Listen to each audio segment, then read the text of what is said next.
Hmm.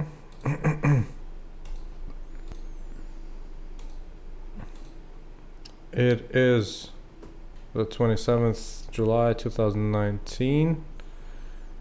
Nope. Please check the video resolution. What? I don't know what happened here.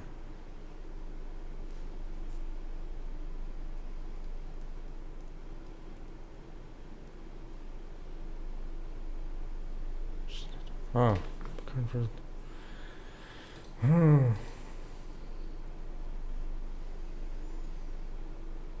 See, that's what I mean. If it would work out, that'll be great. But now it says the resolution is 1360, which is not optimal. Yeah, you could tell me that in the preview.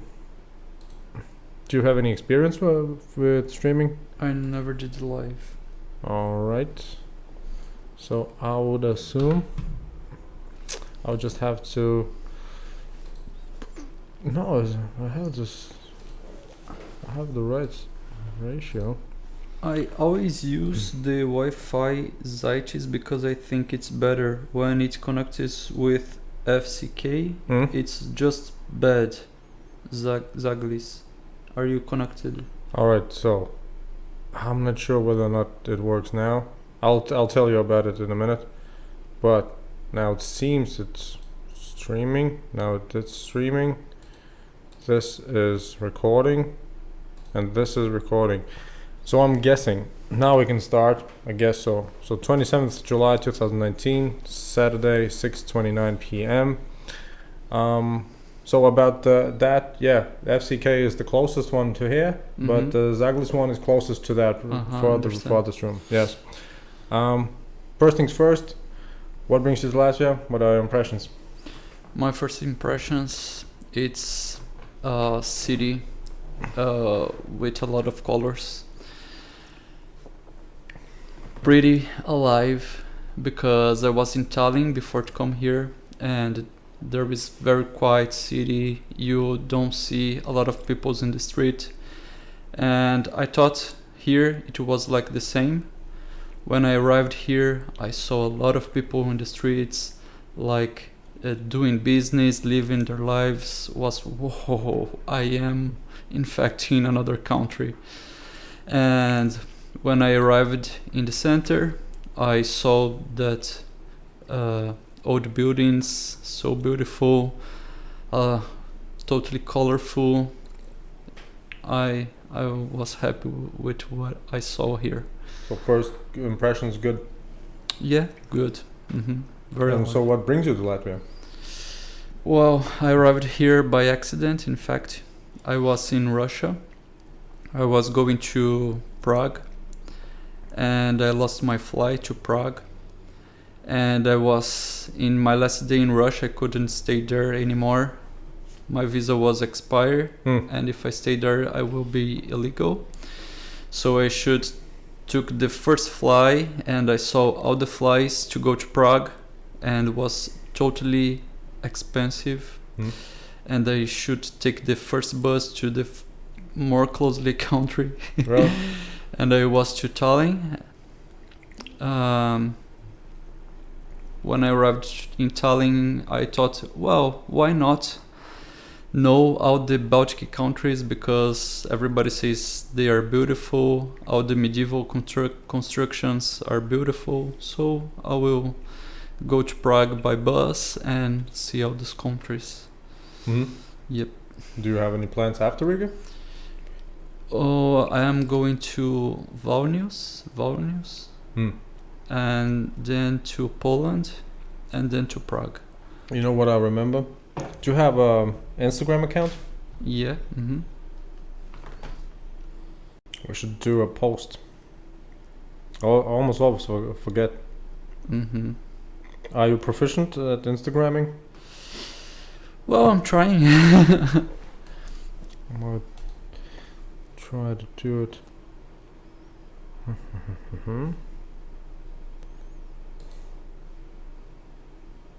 Oh, actually, I can just do it probably on the phone, and then afterwards adjust the tags. Do you have a method for putting tags? No.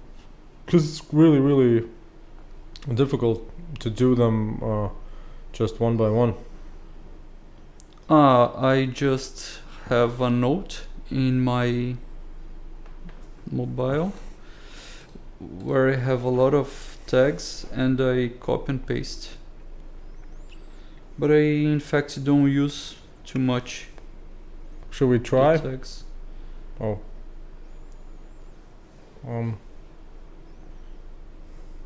Man, this is difficult. I need to see the screen from the phone. Mm-hmm. Man.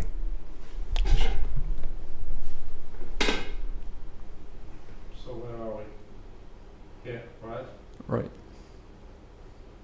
Now if we look into the mic, phone, Uh-huh. should be fine. Did it press? And why did it switch to What are trying to do? make a photo? So.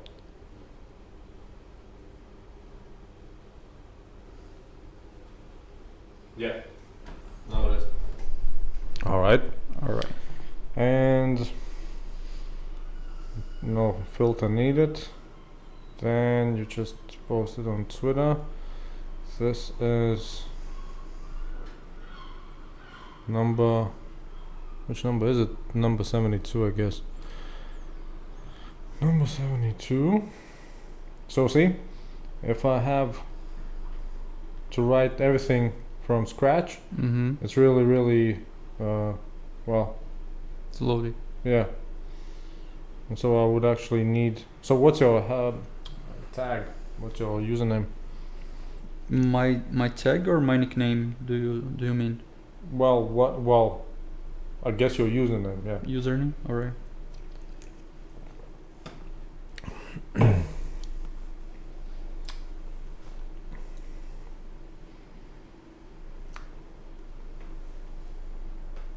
All right.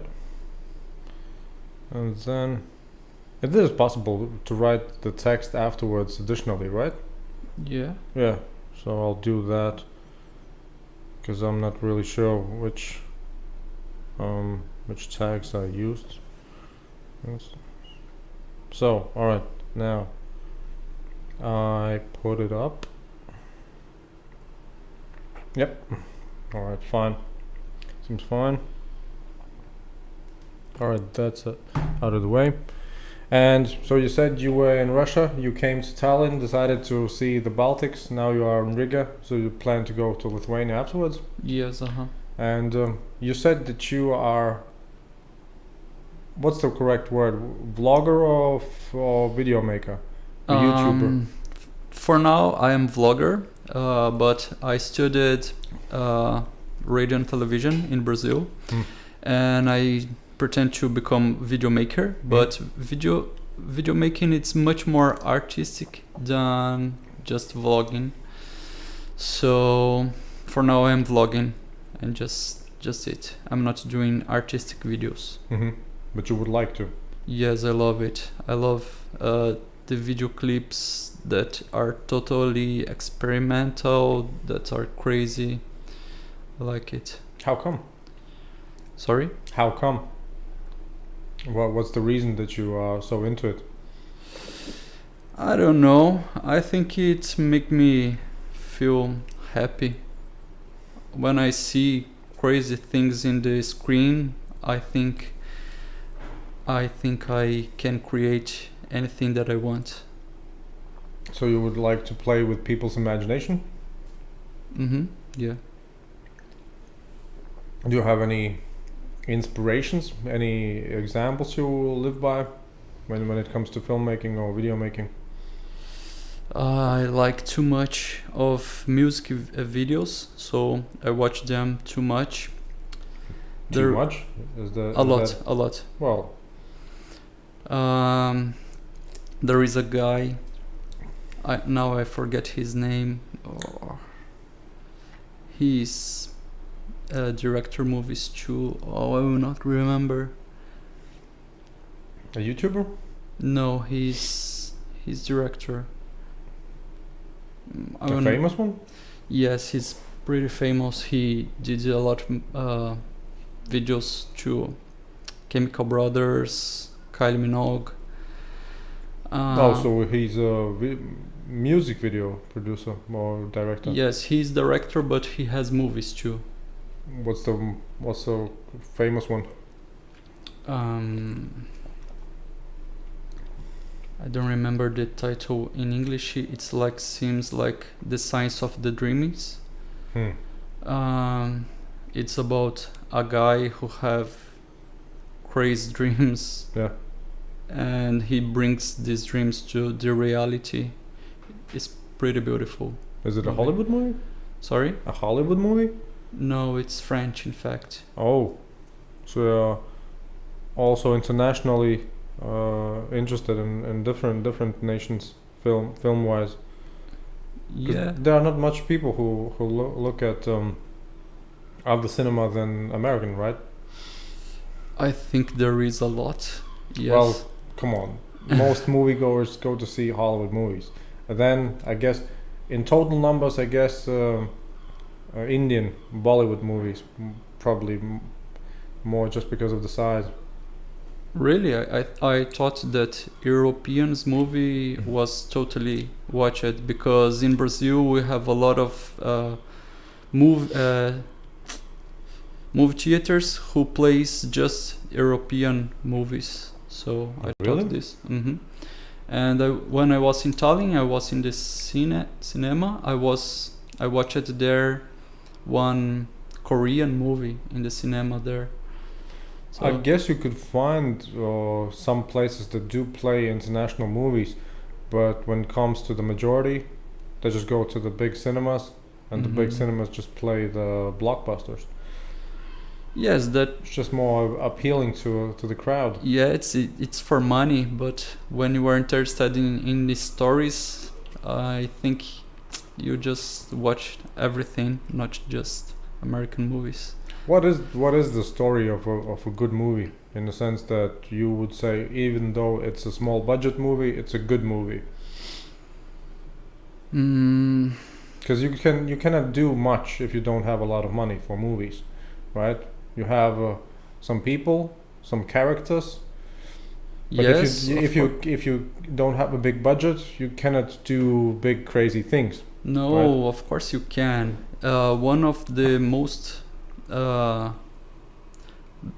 biggest movies of Hitchcock is one that he played in one apartment.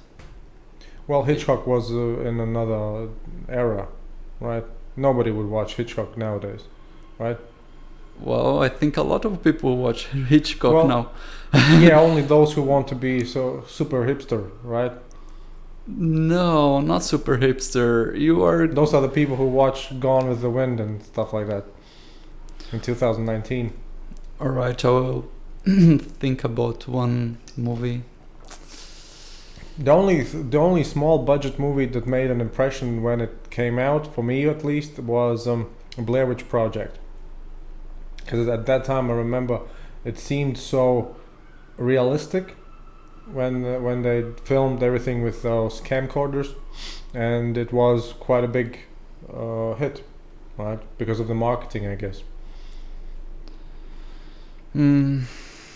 I can remember low budget movies made today, but there is a lot. Not the Hollywood movies, but yes, you can do a great movie with idea. Mm-hmm. There is a phrase that says less is more. So In you movies? can In movies? you are going too straight in the point of the business. All right, so educate me how to approach it. I think good stories are made with good stories and not with money, really. This is the point. But what do you consider a good story? In a sense, what has to happen for, let's say, a comedy, a drama, a thriller? What has to happen for you to say, all right, even though it is not fancy, it's a good movie? Because French people, for instance, if you ask me about French cinemas, either they just put some naked ladies in there just to mix it up, or everything else is just pretty much bland as far as I can tell. Well, I'm generalizing, of course, but usually it's sort of very. I never saw French movies with naked ladies. Really? Really? Because I thought they just do that because, you know, you don't have really a plot, so just mix it in to keep the attention. But I've seen definitely just no real context. Just somebody walks into an apartment. Oh, there's a naked lady. Oh, what a surprise! In a sense, yeah. I'm telling you, it's not like I imagined it. No. All right, so tell me one French movie that you have seen recently which was good. Well, this is totally blockbuster. I love Terminator. Amélie Poulain. She's a French actress? Yeah, All right. You never saw it? This is one of my favorite movies. It's very beautiful. Wait a second, that's the name of the movie? It's the fabulous world of Amélie. Amélie. Uh-huh. Maybe I've heard of the word, but I'm not attaching to anything. So tell me about it. Well, it's the story about one girl. She lived alone. In fact, she is only child. She has very protective father, and all the childhood she was alone, and she get very creative imagination. And when she grow up, she go out of her home to live alone and work in a cafe. It's basically it. But one day she discovered in the apartment that she lives one box with a lot of things, a lot of toys. She made everything to discover the owner of these toys, and she gave this treasure to him, and he was very, very happy with that. And she make one purpose of her life to make people happy. And in the end, she find her love, who was a child who lived alone in the childhood too. And they are pretty happy. It's a very beautiful movie, really, really. So the story is just she finds happiness through helping others? Yes, and in the end she become happy helping others. Are you saying that you are more looking for romantic movies? Because it seems like almost like a romantic movie. No, in fact, I love Hollywood movies. I love like action movies, like Jason Bourne. Because I wanted to ask you. So, what do you think of the last Avengers? Something like that. I didn't watch it. I'm not that fan of Marvel and superhero things. Oh, really? I'm starting to watch this because I watched Deadpool and I love it. This movie, it's so smart and funny at the same time. And I totally don't like comedies. But I don't like comedies. I think What's wrong with you? Why? I think it's boring.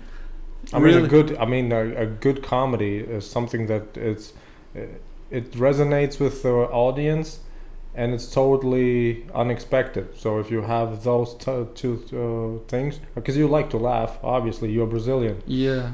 Is there such a thing as a depressed Brazilian? I am. If I am. No. Is there a thing that do depressive Brazilians even exist? Can a Brazilian be depressed? Yeah, of course. I Really? think. I think. Sorry. All right. You can entertain the crowd if you like. All right. I'll just get the delivery. Uh huh.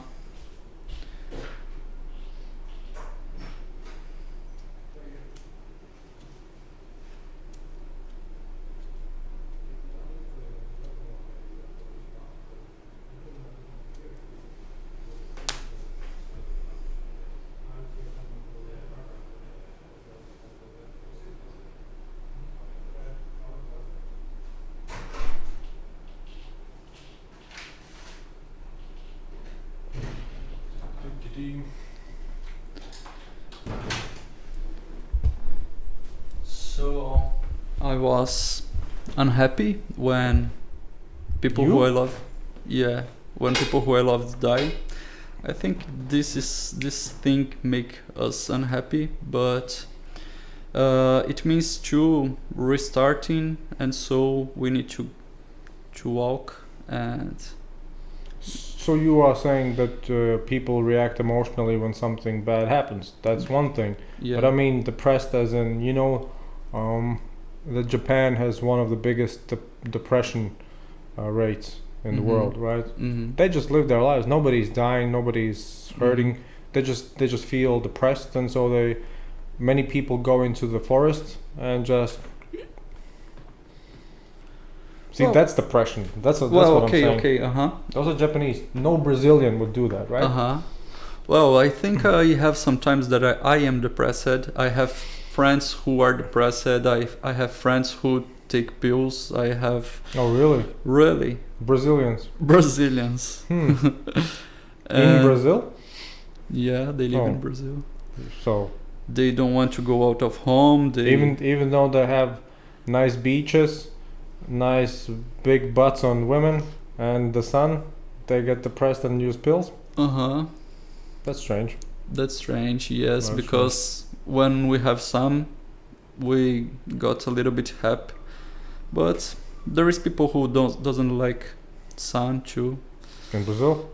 No, you're kidding. Yes, No, you're kidding.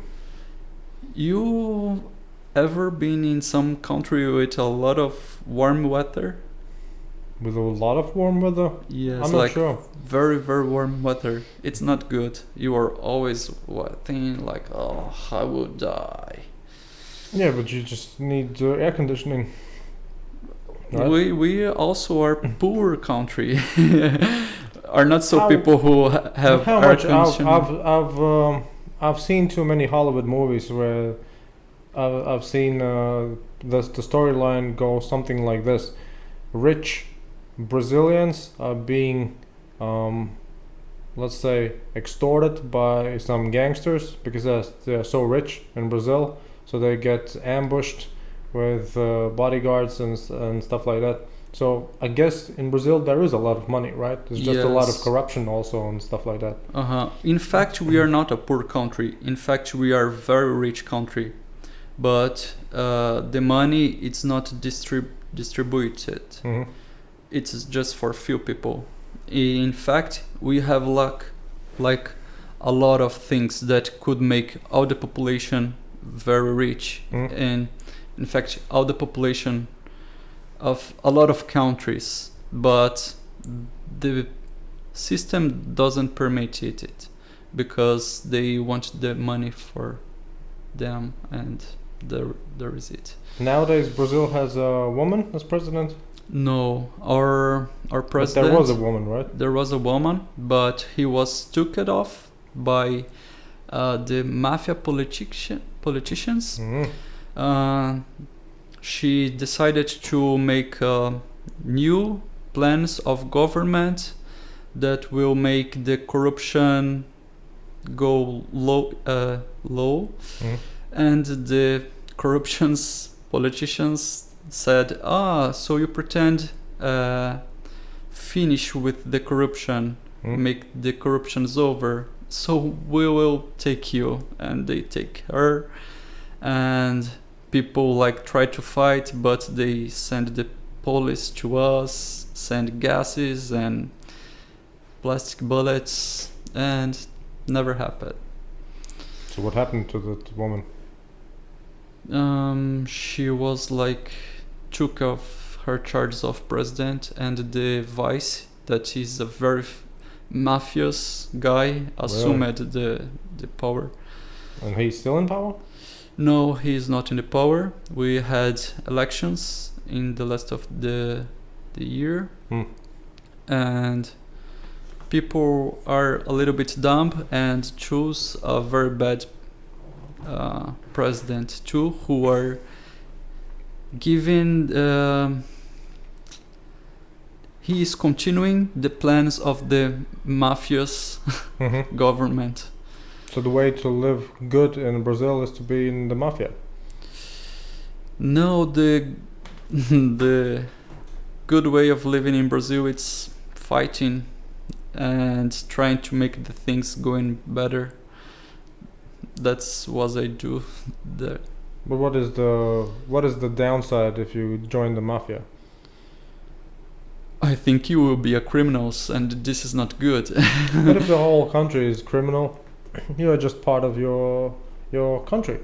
It's not like you are going against the crowd. Well, I have values. I don't want to be part of mafia.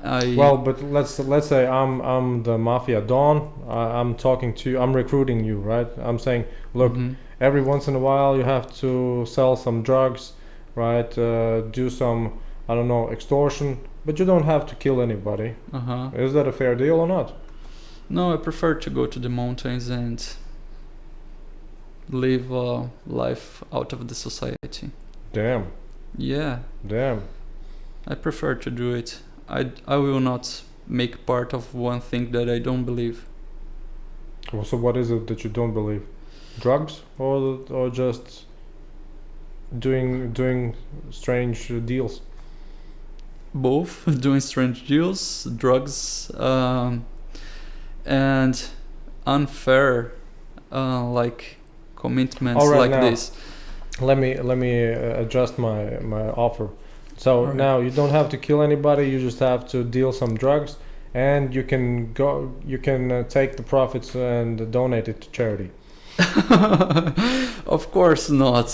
Why?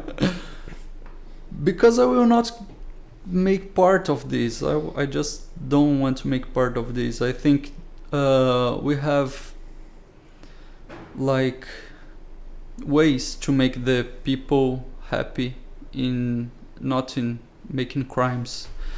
I don't know. We have. All right, now I adjust my offer one more time. All right. So you deal some drugs, you donate all the profits to charity, and we change the law so dealing drugs is not illegal. So it's not a crime. So drugs, you won't be a drugs will be criminal. my business. Yes, yes. Oh, all right. I don't believe And drugs. it's all legal. I don't believe drugs. But wait a second, didn't Brazil do something recently with some legislation regarding at least cannabis? No, it was in Uruguay. Ah. Now cannabis is legal in Uruguay. Our new president, he's totally dumb. He is conservative and he wants keeping the fight against the drugs. You just said he's from the mafia, so he's profiting from the drugs, right?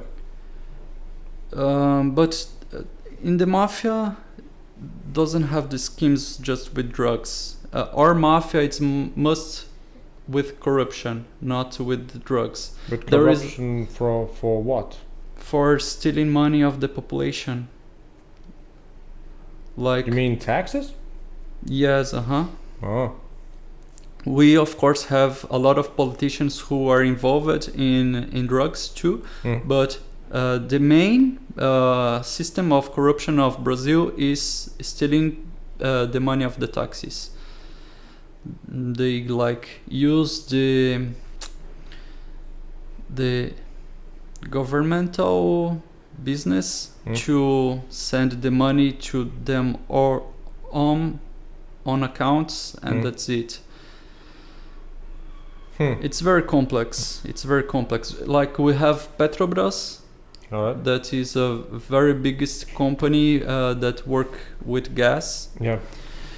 and it's from the state. Yeah. The money of the taxes go to this business, and they use this money to send to people who are infiltrated to receive this money and then give the money to these politicians. Yeah.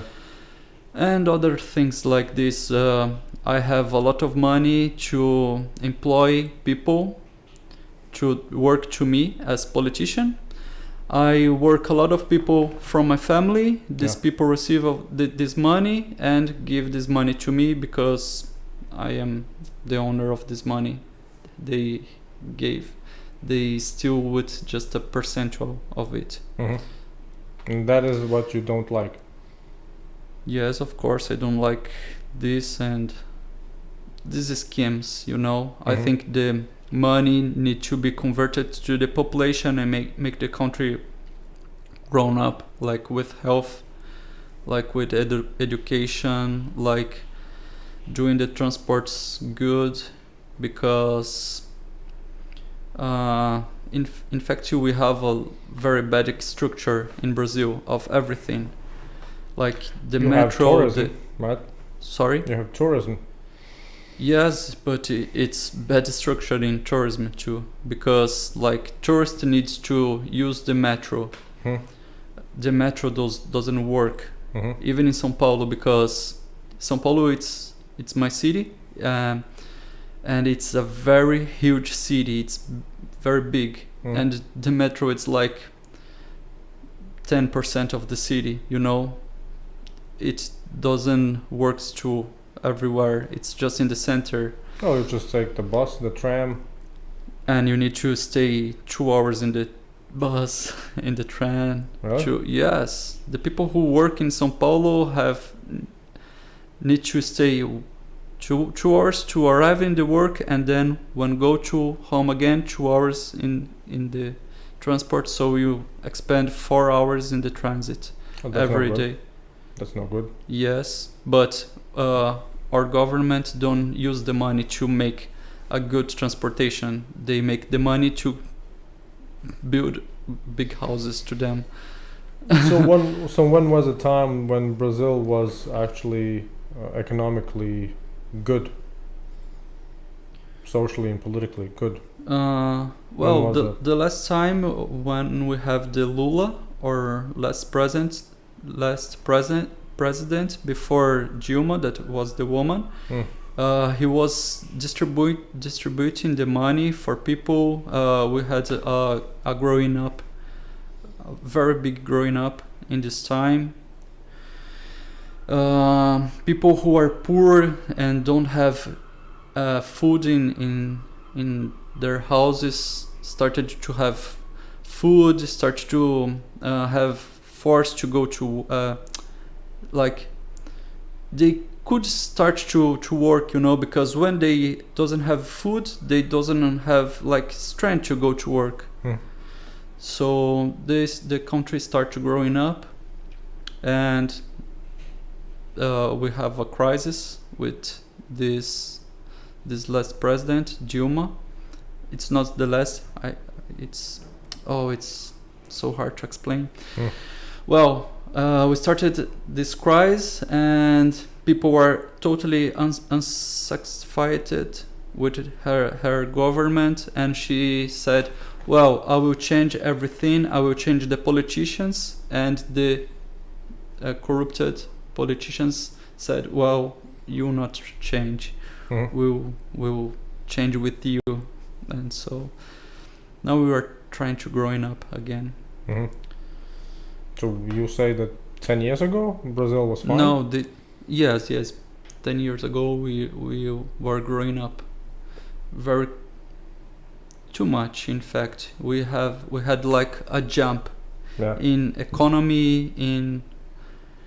We had a lot of work to all the population. People who are poor started to growing up in his business too, and Well, it was good. Hmm. So you know what it is like to be in a good situation, and now you are trying to get back. Yes, maybe, huh? In fact, we never was in very good situation. We That's what I'm was asking. growing up. All right. So So when So what about your ancestors? Because I've remember Argentinians being just Italians who speak Spanish, right? Mhm. And but Brazilians are probably a big mix, right? Yes. Probably ancestors from Spain, Italy, right? Probably from Africa even, right? Yes. So what about your ancestors? My ancestors is Portuguese, Spanish, Italian, Africans, Indians. I have Damn. a lot of a lot of blood in me. All right. And so did your grandparents live in Brazil? Uh-huh. And so what was it like during those times? Do you know? Sorry. For them and for your grandparents when they were living, growing up in Brazil, was Brazil at that time good economically, socially, politically? Well, we have dictature when my parents was child, Hmm? and my parents and my grandparents was child. We don't have a good system of politicians because our army was in the power, and who was against their politicians was just killed, was just or just they was gone. Mhm. Nobody knows from where, Hmm. and was dictature, totally dictature. And in fact, Brazil is an imperialist country. Just who has power has good life. Who are poor just work as a slave for food. And But do you think that it is the case now? That people are almost like slaves? yeah, in fact, the people work for buying food. Well, everybody works to just buy food, but No, in fact, in another country, you can buy a house, you can buy good, good cars, hmm good electric stuffs Mhm. to make your life more comfortable.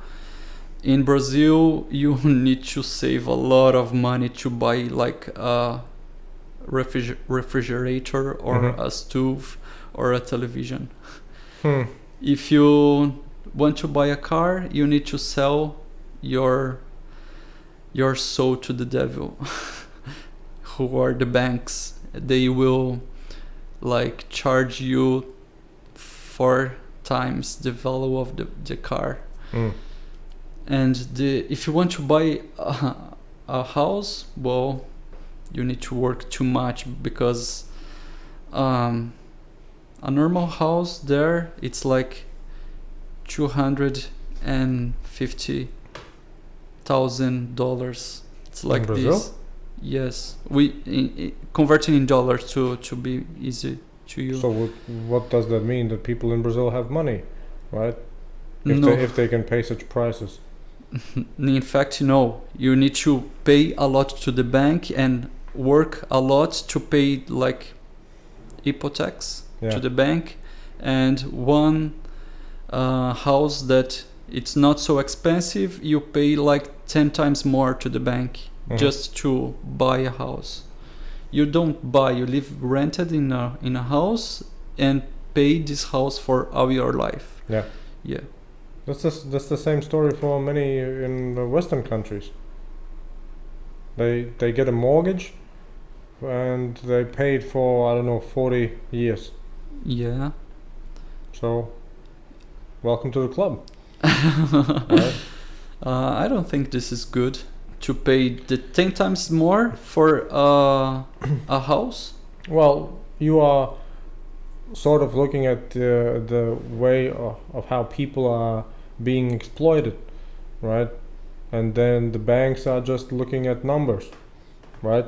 They just see, all right, if you can pay me this much for that amount of time, I'll get a profit on this level, but if I have a profit that I need more, so I need to pay more or need to pay longer or both. They just do the math. They don't really care about the people, right? Mm-hmm. Yes, this is the business. So how would you describe or how would you portray Brazil in a short film? Would you portray it as beautiful weather, cutting to just corrupt politicians and the struggle of the everyday man? Yes, maybe. Maybe this is the story of our country. We are always very happy working. Really? Yes, in fact, we are just making a lemonade with the lemons that life gives to us. We even if we need to work a lot to buy just the foods. In fact, we are trying to be happy like this, trying to enjoy and dancing. It's the politicians of the bread and the circus. The circus? Yes, you have funny and you have the minimum food that you need, and everybody are happy. Does it get cold in Brazil? Sorry? Does it get cold in Brazil? Cold? Yeah. Yes. As in the winter. In the winter, in some places are cold. But for instance, you are in Sao Paulo, right? In Sao Paulo, it's very cold. We have people in the streets who die because of the cold.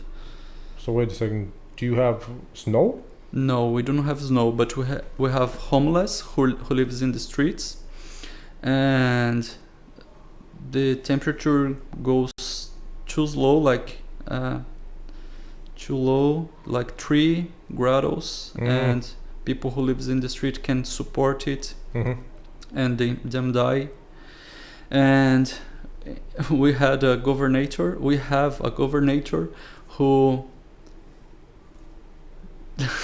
he gives like cold water shower in the homeless in the winter to make it easy to them die.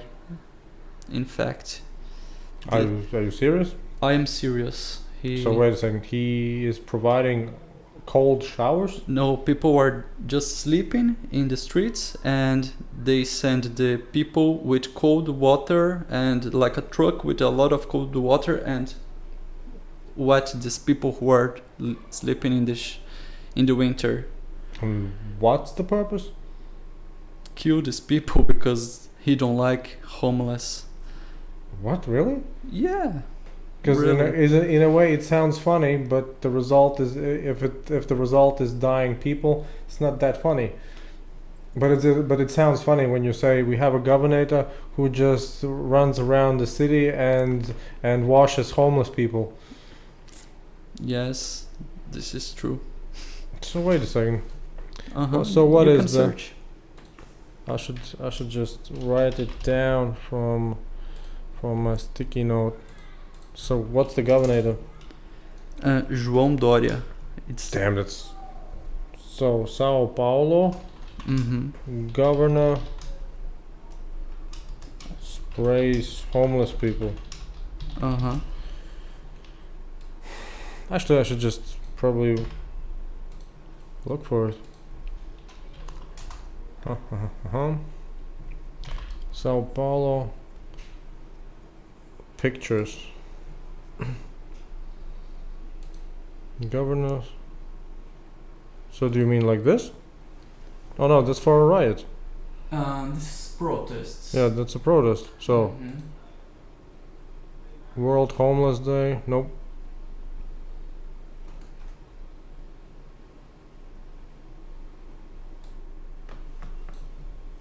Water, homeless people.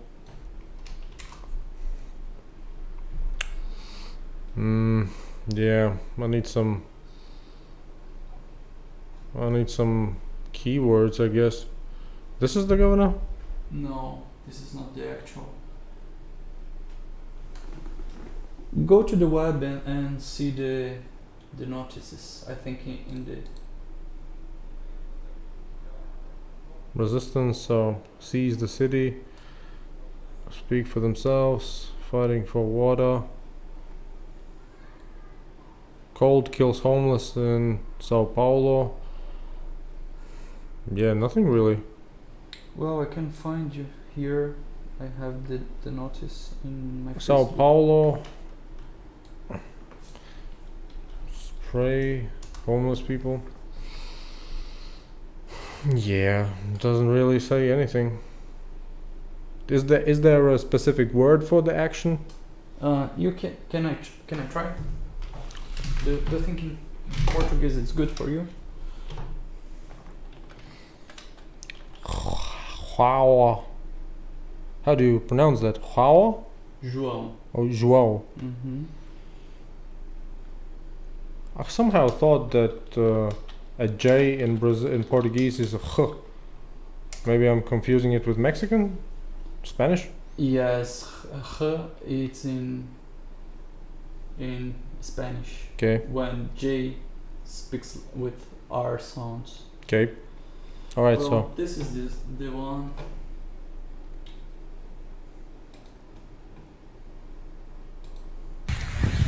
but it's a mark. No, maybe it's the one.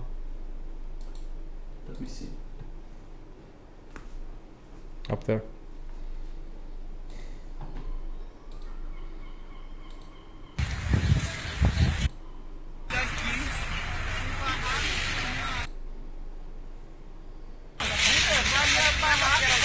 Yeah, it doesn't show anything, right?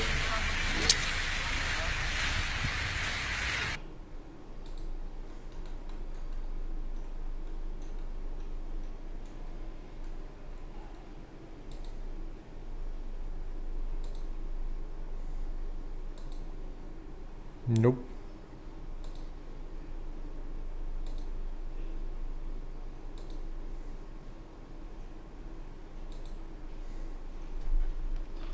I will find it. All right.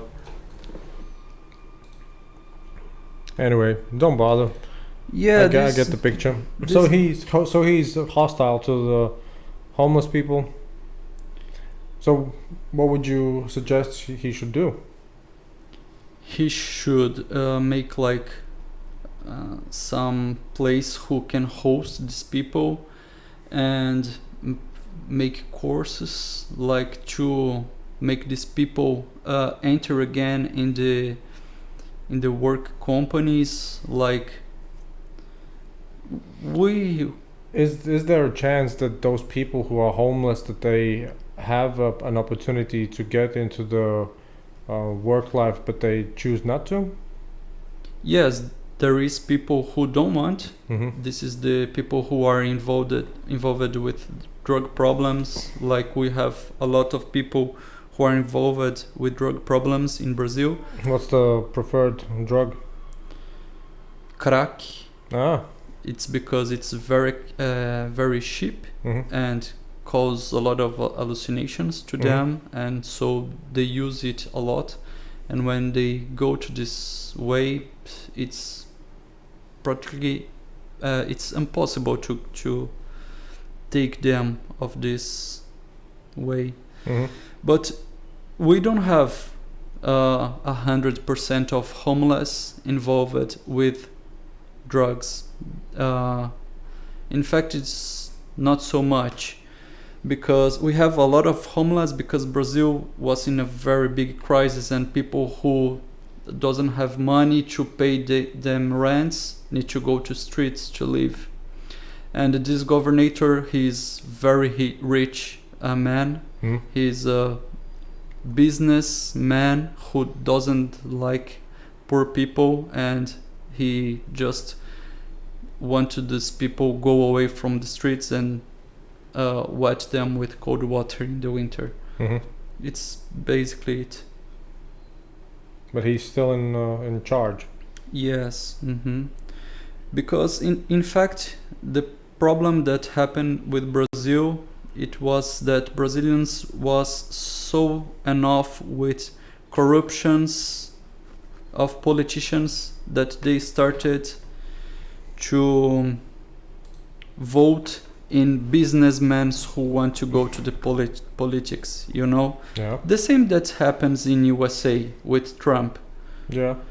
But it is a good narrative. You as a video maker should also like that, right?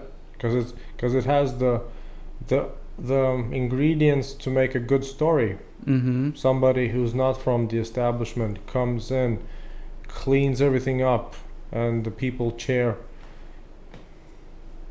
Right? Yes. It makes for a good story. Yes, beautiful story. It's almost like a Rocky Balboa story. Yes, but we don't have this good ending for now. We are just fighting for now.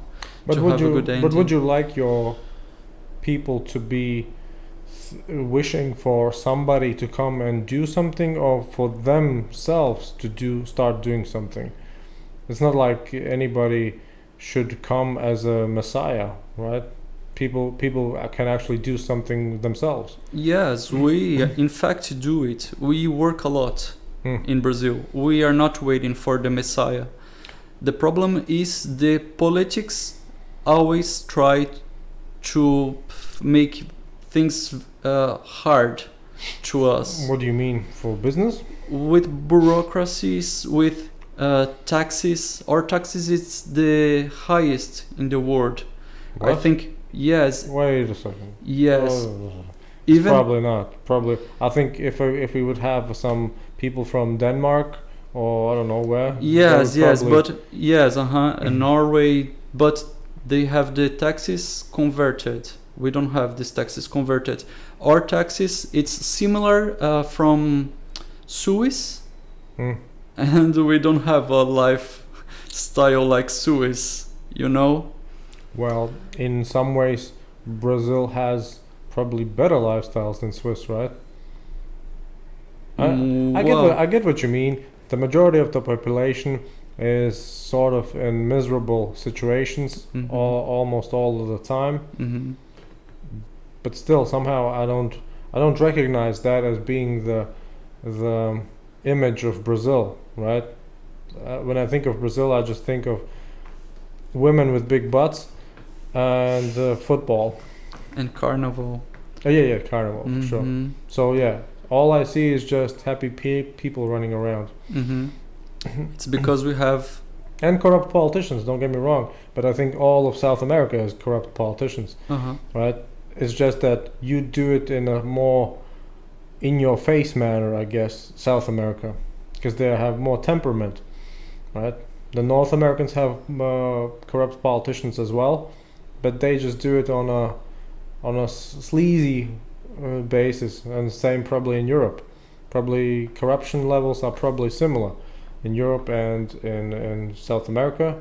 It's just that I think in South America everybody wants to make a show of it.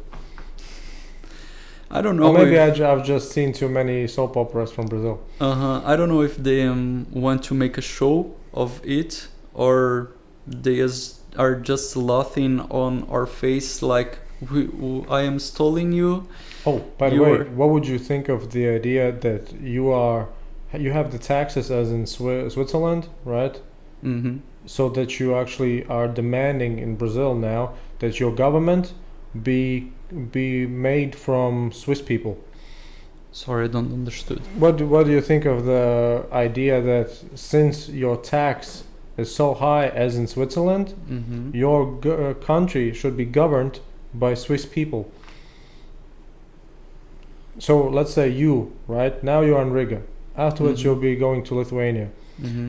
How about you going to Switzerland as well, recruiting some bureaucrats and shipping them to Brazil, and then put them in power so they can run the government, and now you would have Brazil with Brazilian people, but the government would be Swiss. I don't like it because I think the power should be of the people and not of one person.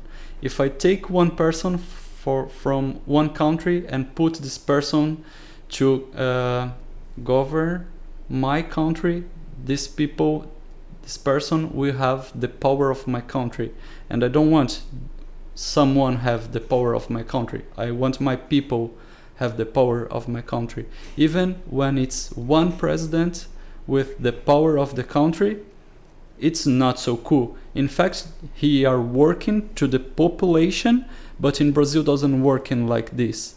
He's working by themselves, and the population doesn't receive in nothing about it, you know. How about Swiss people who speak Portuguese?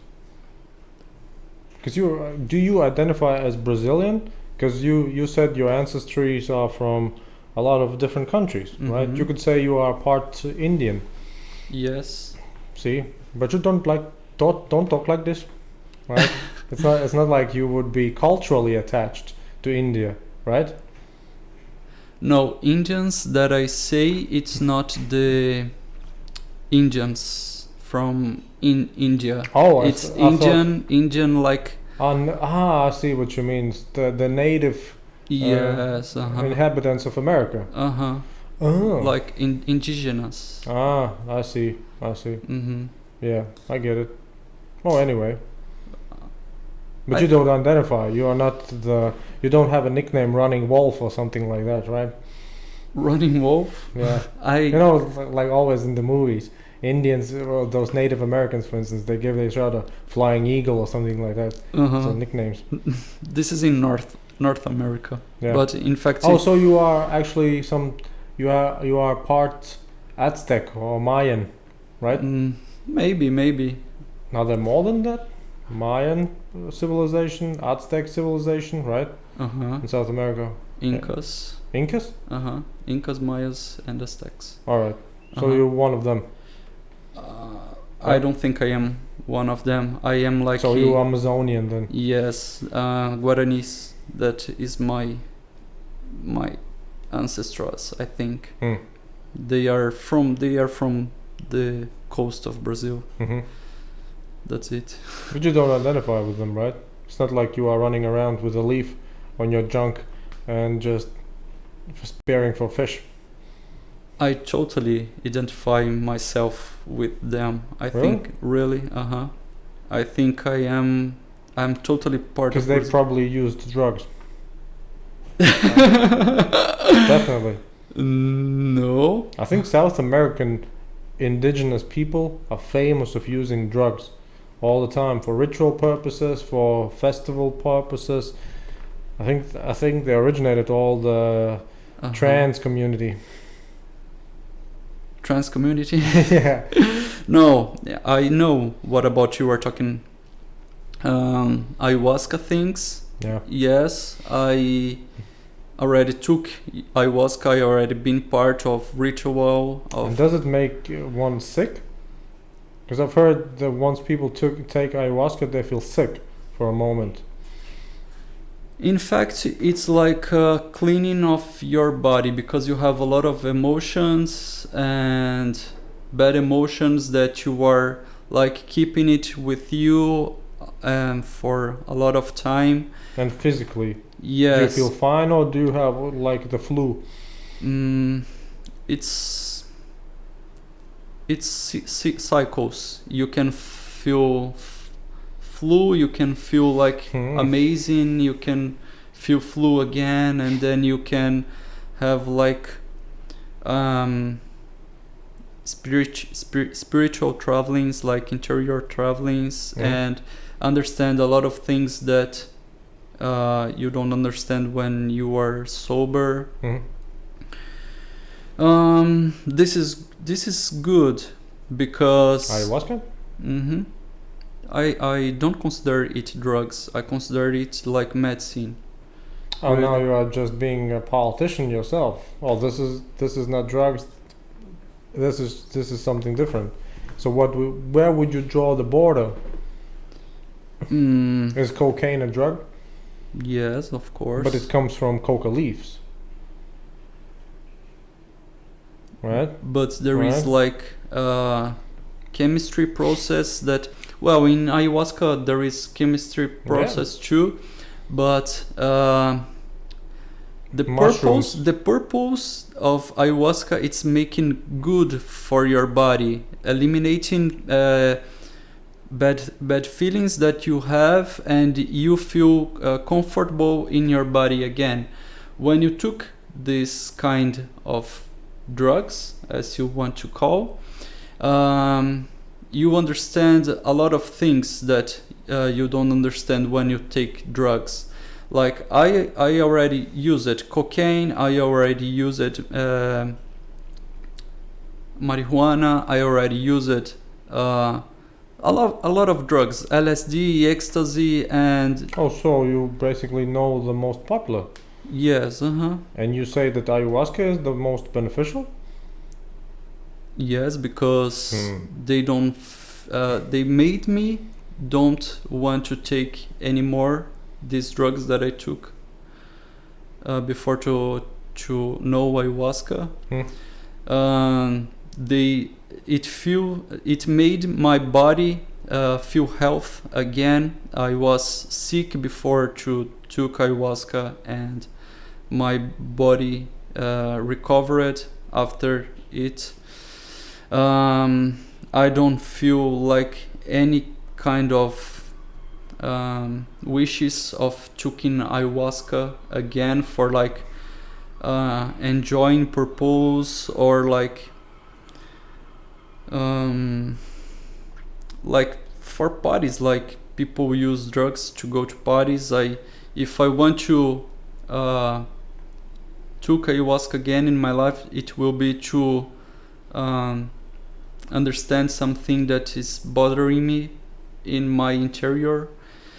And when you go to ayahuasca rituals, they always says you don't need it to understand what have inside you.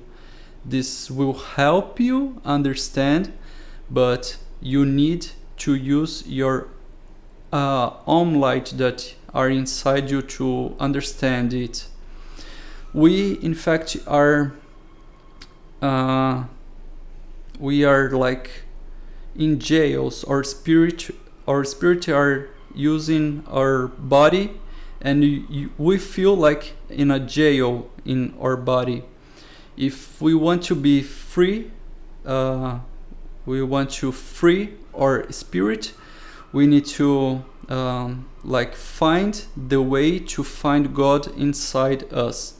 But we are so like, it's so usual to feel our bodies as part of our spirit, that we took one material thing like ayahuasca to find the spiritual that are inside us. I consider ayahuasca like the thing that will help us to find this spiritual thing inside us. You know what I mean? I guess so. It seems that you would just need to give the ayahuasca to all those politicians you mentioned. No. I think once they take it, they change, right? yes, it could happen. In fact, it could happen because the first time I took ayahuasca, I was so connected with the nature. I feel part of the world. I feel part of the planet Earth, and I don't like want to destroy like the woods for money like they are doing now. Maybe if they took ayahuasca, they could understand the Amazonia jungle as part of themselves, and they would stop to sell them like for some dollars, you know. So that would be a viable idea then, to just, if somebody wants to run for president or for other high government office, they have to use ayahuasca in the election. No, in right? fact, not in fact. I think ayahuasca help us to find our spiritual thing inside us, but it's not the like the rule. You No, I'm not saying it is the rule. I'm saying it would be a nice rule to have. Yes, Right? maybe. Oh, you want to be a president? All right, but first you take this one, right? And then afterwards you ask him again, do you still want to be a president? No, I want to live in the jungle. Right? You are made in a joke. This is. Did you ever try the ayahuasca sometime? No. I've never been even close to trying it. All right. It's so exotic, right? I think Mhm. it's maybe available in somewhere in America, and other than that, it's just a South American thing. I don't know. I never saw this kind of things here. That's what I'm saying. People in Europe, I think the closest to what you are describing is probably if they use some mushrooms or some ecstasy. Mm-hmm. That's what I'm thinking. Yeah. Did you already tried some drugs? Other than cannabis, not really. All of them? No. Other than cannabis, not. Just cannabis. Yeah. Yeah. All right. You won't. You will understand. Do you like? I saw the picture in the room. The guy meditating. You like this kind of things, meditation and these things? Not really. It's just something interesting to have on the wall. Because my buddy does those pictures. So I think we sat around 2 hours.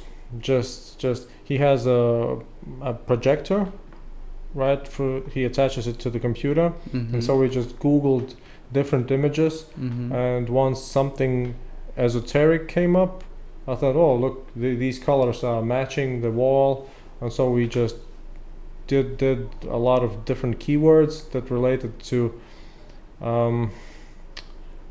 I think I started with psychedelic, just to have lots of colors and interesting images. And so, yeah, once we started with psychedelic, we just came into that lotus pose, something like that. And so, yeah, that came up. But it took us a while. It wasn't like I already knew that I would like specifically that. It's just a lot of Googling, and all the images are just projecting on the wall. And once we Googled psychedelic and meditation and different things, so we finally found something that I said, all right, this looks quite interesting. And the second picture he would probably draw is just a minion. You know those cartoons, Minions? Minions, yeah. Yeah, so a minion who looks like Marilyn Monroe's. Well, I wanted to arrive in the part of the meditation. The main purpose of our... and also a minion who looks like the Mona Lisa. Yeah. Well, Minions are funny. I think this is one of the comedies that I like. Minions and the movie that came before Minions. I mean, they are pretty. That's the best thing about our modern age. They can make animated movies really, really interesting for the whole family. Yeah. I like this. I like these new movies with 3D and things. Yeah, me too. So you were saying about meditating? Yeah, the purpose of our living here in this world is to connect with our masterpiece, that is God. And the meditation is one of the principles that will make us reconnect with this part that we are made. Sometimes we are so blocked to connect it with this part because we are in this body that we need to take some material things to help us arrive in this place. But you don't need to do it. You can meditate and start and arrive in this place that these material things helps you arrive there just by meditation. It sounds very selfish. Why selfish? Because we are not helping anybody by meditating. Because there are a lot of people who say the purpose of life is to help as much as possible for other people. When you connect it with yourself inside you, you realize that you are part of this world, and these other people who need help, it's part of you, and you will understand them as part of you too, and you will want these people good, you will help them too. It's not selfish. Let me ask you a question, just to be provocative. Mm-hmm. How much do Tibetan monks help the world? I don't know. See? Mm-hmm. But if I would ask you, how much has Bill Gates helped the world, you'd probably come up with a decent answer. Right? See? And I guess Bill Gates has never meditated. You know what I mean? He probably even didn't take any drugs. Probably. He just reads a lot of books. He is connected with his purpose of life, I think. So would you consider the possibility that actually Bill Gates is closer to God than a Tibetan monk?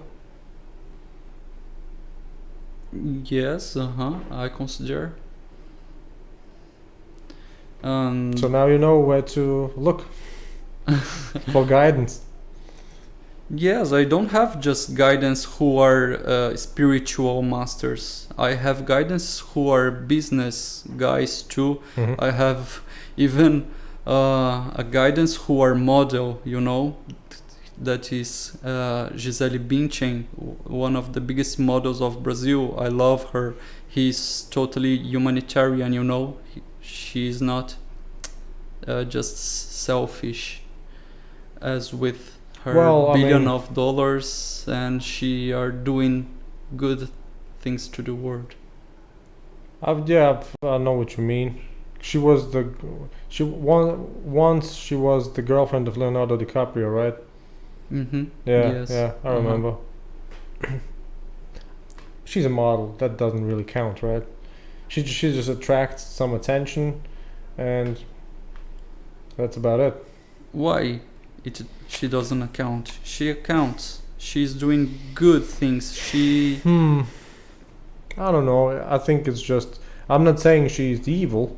Mm-hmm. Don't get me wrong, but I'm saying it's just something that she does in a marketing way. Because once your career is finished, right? Because I think she just has a family now, right? And she has other priorities now. Now she's not going to make, I don't know, innovate some new products, right? She's not in now doing some, I don't know, research, something like that. It's just humanitarian things and sort of charity work is what people of status do to give themselves a pat on the back. Because nobody can argue against it, right? It's not like, oh, you want to help people, you evil person. Nobody will do that. But usually high status people who already are themselves rich, who are already themselves quite famous, I mean, it's not like they are working like, I don't know, some steel worker, right? They are not sweating. That's what I mean. That's what I'm saying. It's more for show, right? Because they attract attention, so they can use their attention just as a marketing tool to promote some project, to promote some idea. I don't think she needs this kind of attention. I think she understands that if she's being good for the others, she will be good for herself too. Do you think that's enough? Because she has a lot more potential than that. She already used this potential. She's yes, very beautiful. She was in the top of her career. Hmm? Why does she want more? Keep this thing all the life. She has everything already. Yeah, she has, Uh-huh. but she is not really giving you anything, right? Right. But She's but it would be good if she did, right? If Giselle Bündchen is now watching this, right, and seeing you talk about her so nice, it would be cool if she would directly reach out to you, right, and say, I saw you, I want to help you, I want to work with you. Uh-huh. I will be very happy with that. Yeah. Uh-huh. And then you make a video. with Yes. If I make one selfie with her, it's already enough to me. I will be very happy. Yeah. Uh-huh. Do you have some people that you definitely would like to meet in your life?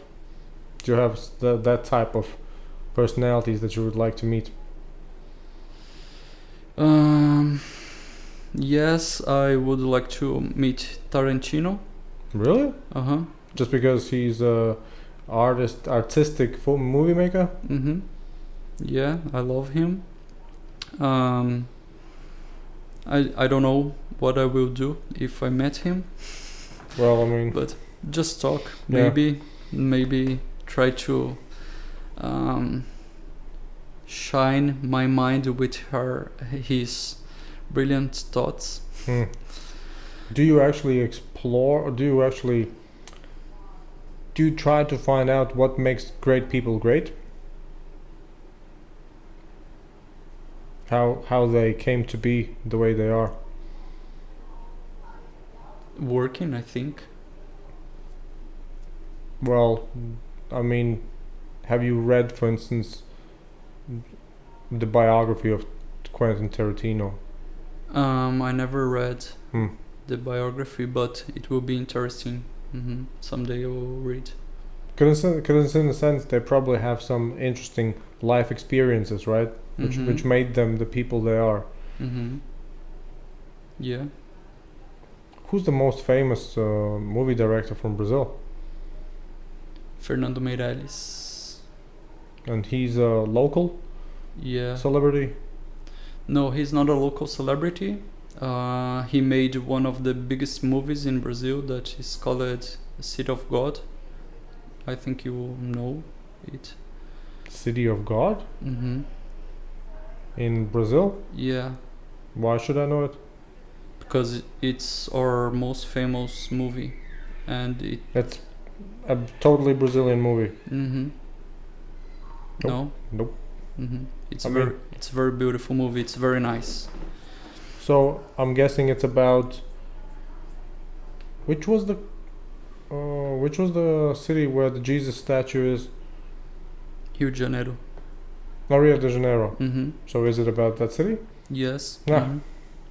But it's not about the city. It's about one neighborhood who Mhm. are called City of God. This neighborhood started as a community to help people that doesn't have houses. But this neighborhood grown up a lot with these people, and it's one of the biggest favela in Rio, and there is a lot of problems with crime because these people who doesn't have money started to live in there, and they started to dealing drugs, and well, it's very dangerous now. And the movie is about this neighborhood. What's the ending? Well, it's very complex movie. It's about one of the drug dealers that born in the city of God, and he became one of the masters of the city. He was like the mayor of the neighborhood because he was like very powerful, and the movie is about how people live in this community and how was the life of the people, how was the life of the people living with this kind of problems of drugs in the city. Mm-hmm. The end of the movie, it's how police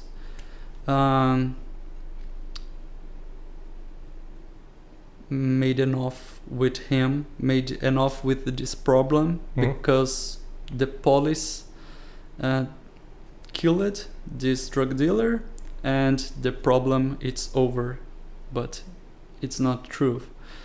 The problem not over with the killing of the drug dealer, because another drug dealers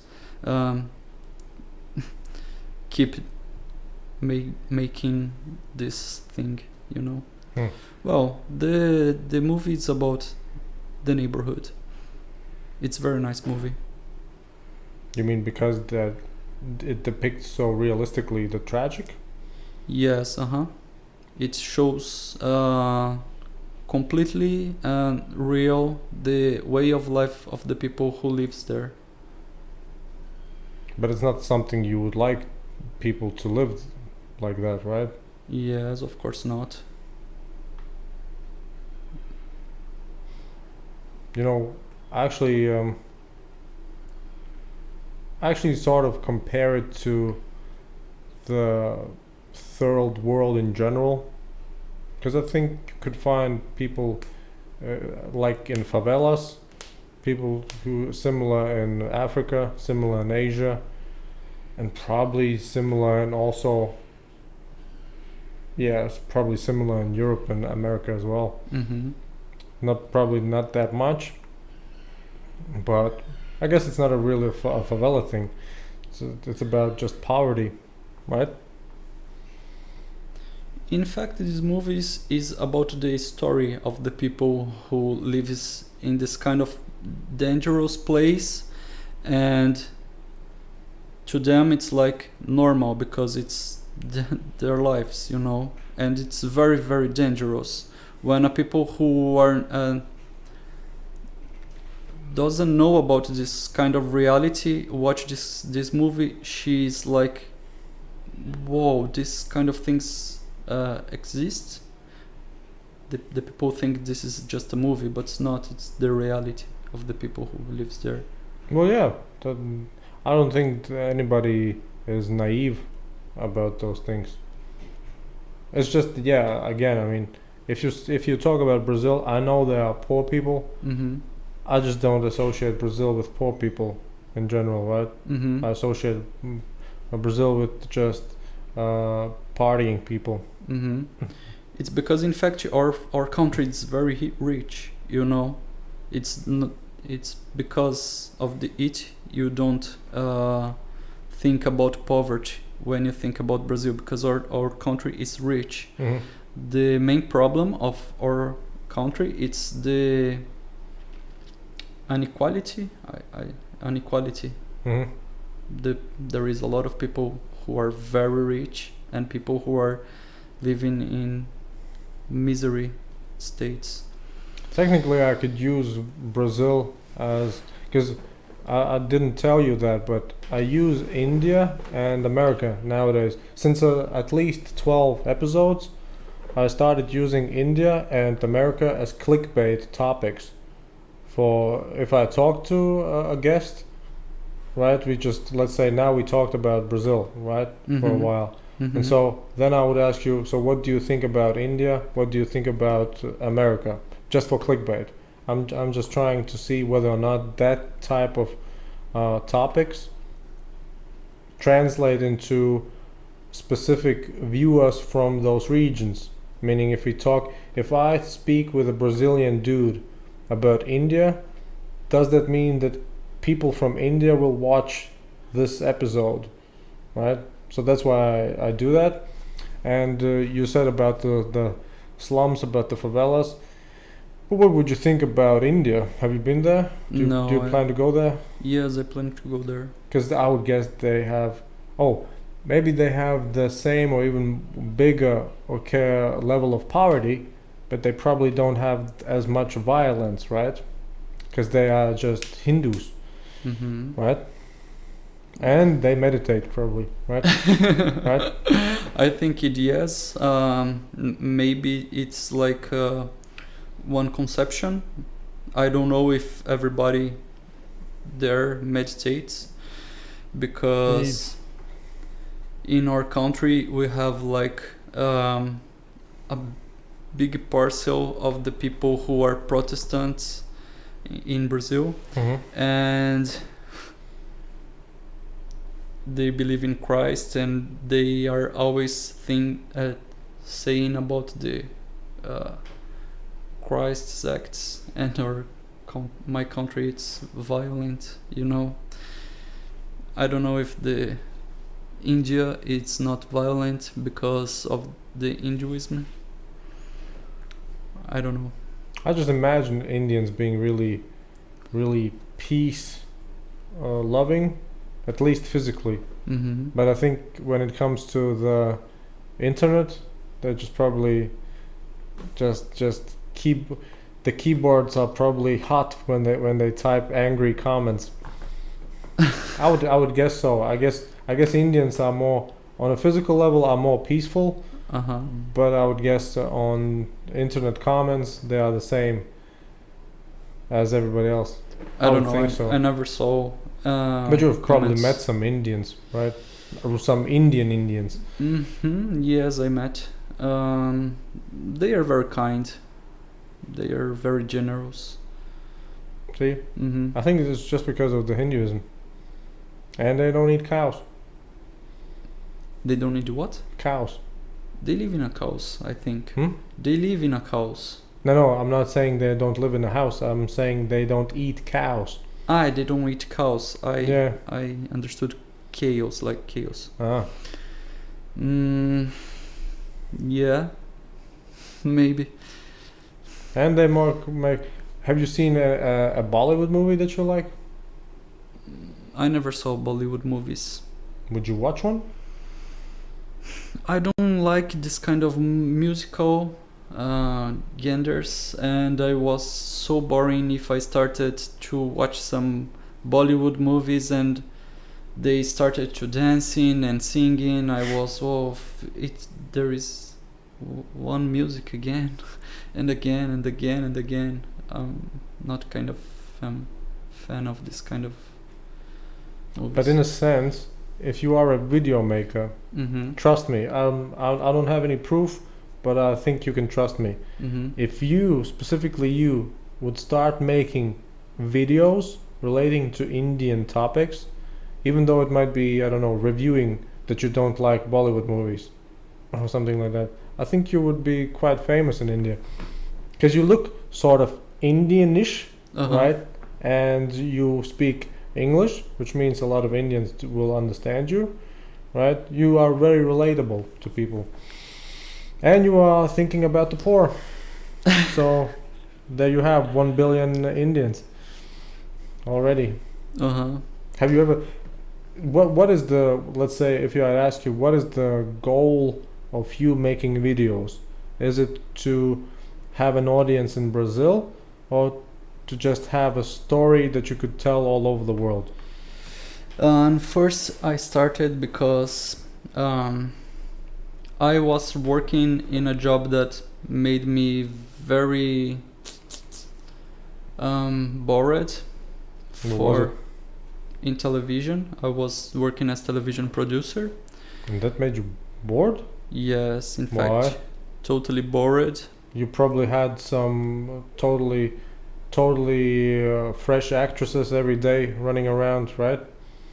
In fact, it was musicians, because I worked in a show that presented. Oh, you worked in a specific show? We presented musicians in that show. Okay. So I worked with artists, famous artists in Brazil, but not actors. I met some actors, but was not the main. I was so boring with that, because when I it started to become a routine, you know. I don't need to think to do that thing that I was doing that was just mechanical. I just called it to artists and inviting to them go to the program, prepare the things to them, present there. But that means that you had a nice steady job, which probably paid your expenses, Mm-hmm. right? And then on the side, you could have made videos as much as you like. Yes. Do some experimenting. Be some Tarantino on your own, Uh-huh. right? Yes, uh-huh. But I was so bored with that life, that the only thing that made me happy was arriving home and watching videos in YouTube of the people showing the cities where Mm. they are traveling. And that was the only thing that made me happy, Mm-hmm. was watching movies of people traveling. And I thought, well, if this thing are making me happy, maybe I can start to do this thing and made other people who are in the same state of me, Mm-hmm. made them happy too. And that's what I'm trying to do.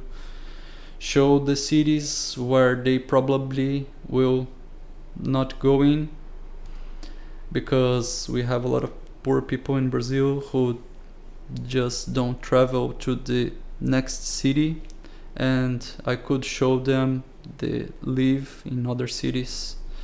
But you are talking about the internet, right? Yeah, huh? So, do you really consider that people who have access to the internet are really poor? Because I imagine poor people as being really off the grid. No electricity, no running water, no internet. Well, we are living in a capitalist world that influences people who they need to have a mobile phone, Mm-hmm. and even homeless in Brazil have a mobile. See, what that's the real issue, I think. Because if you have a mobile device, if you have a computer and access to the internet, how could you be really poor? Because you have almost all the information of the world available. I mean, literally, you could just Google how to not be poor, right? Did you already Google it? Shall we?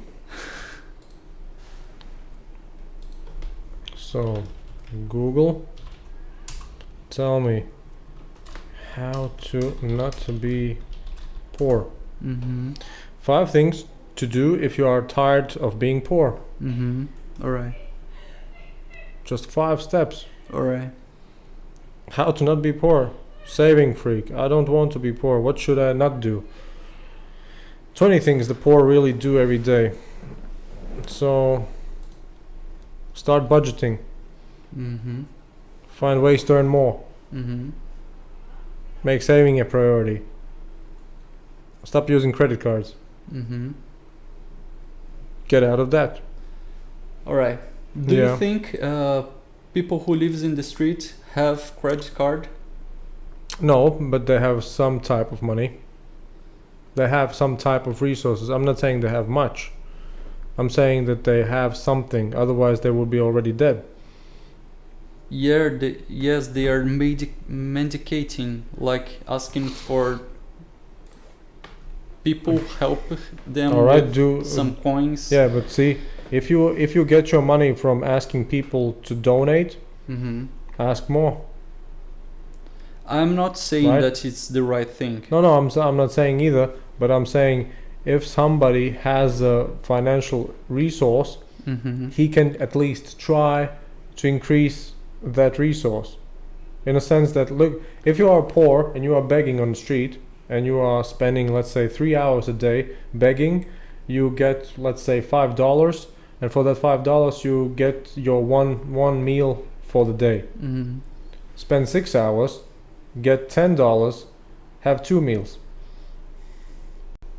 I mean, it sounds silly, but I mean, you have to start somewhere, right? Hmm.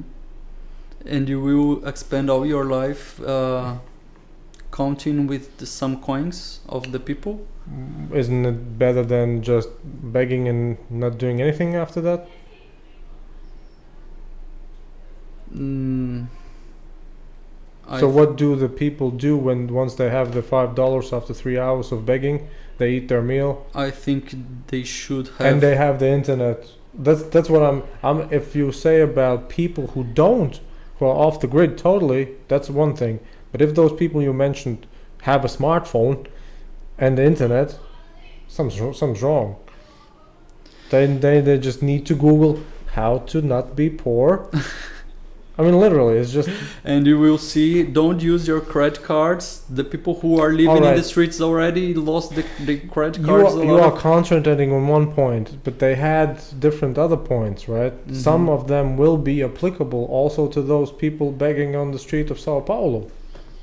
It's just some of them will be actually usable for them, not all of them.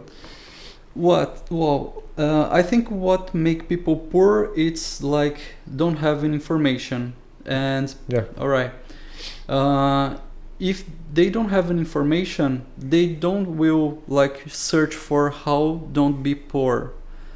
Well, but it's one step. You just literally Google.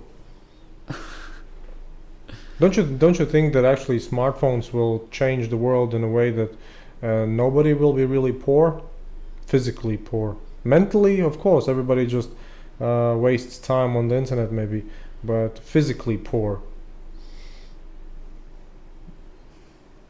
Do you think smartphones will save the world of poverty? I think they already have. How? Well, the way we communicate has changed, the way we Mhm. exchange information has changed, and the potential to actually have some resources available to you specifically have increased dramatically because of the internet and because of the mobile access to the internet. I think the internet has changed the world. I think the mobile devices has just allowed more people to get into the internet. I think the internet is the one.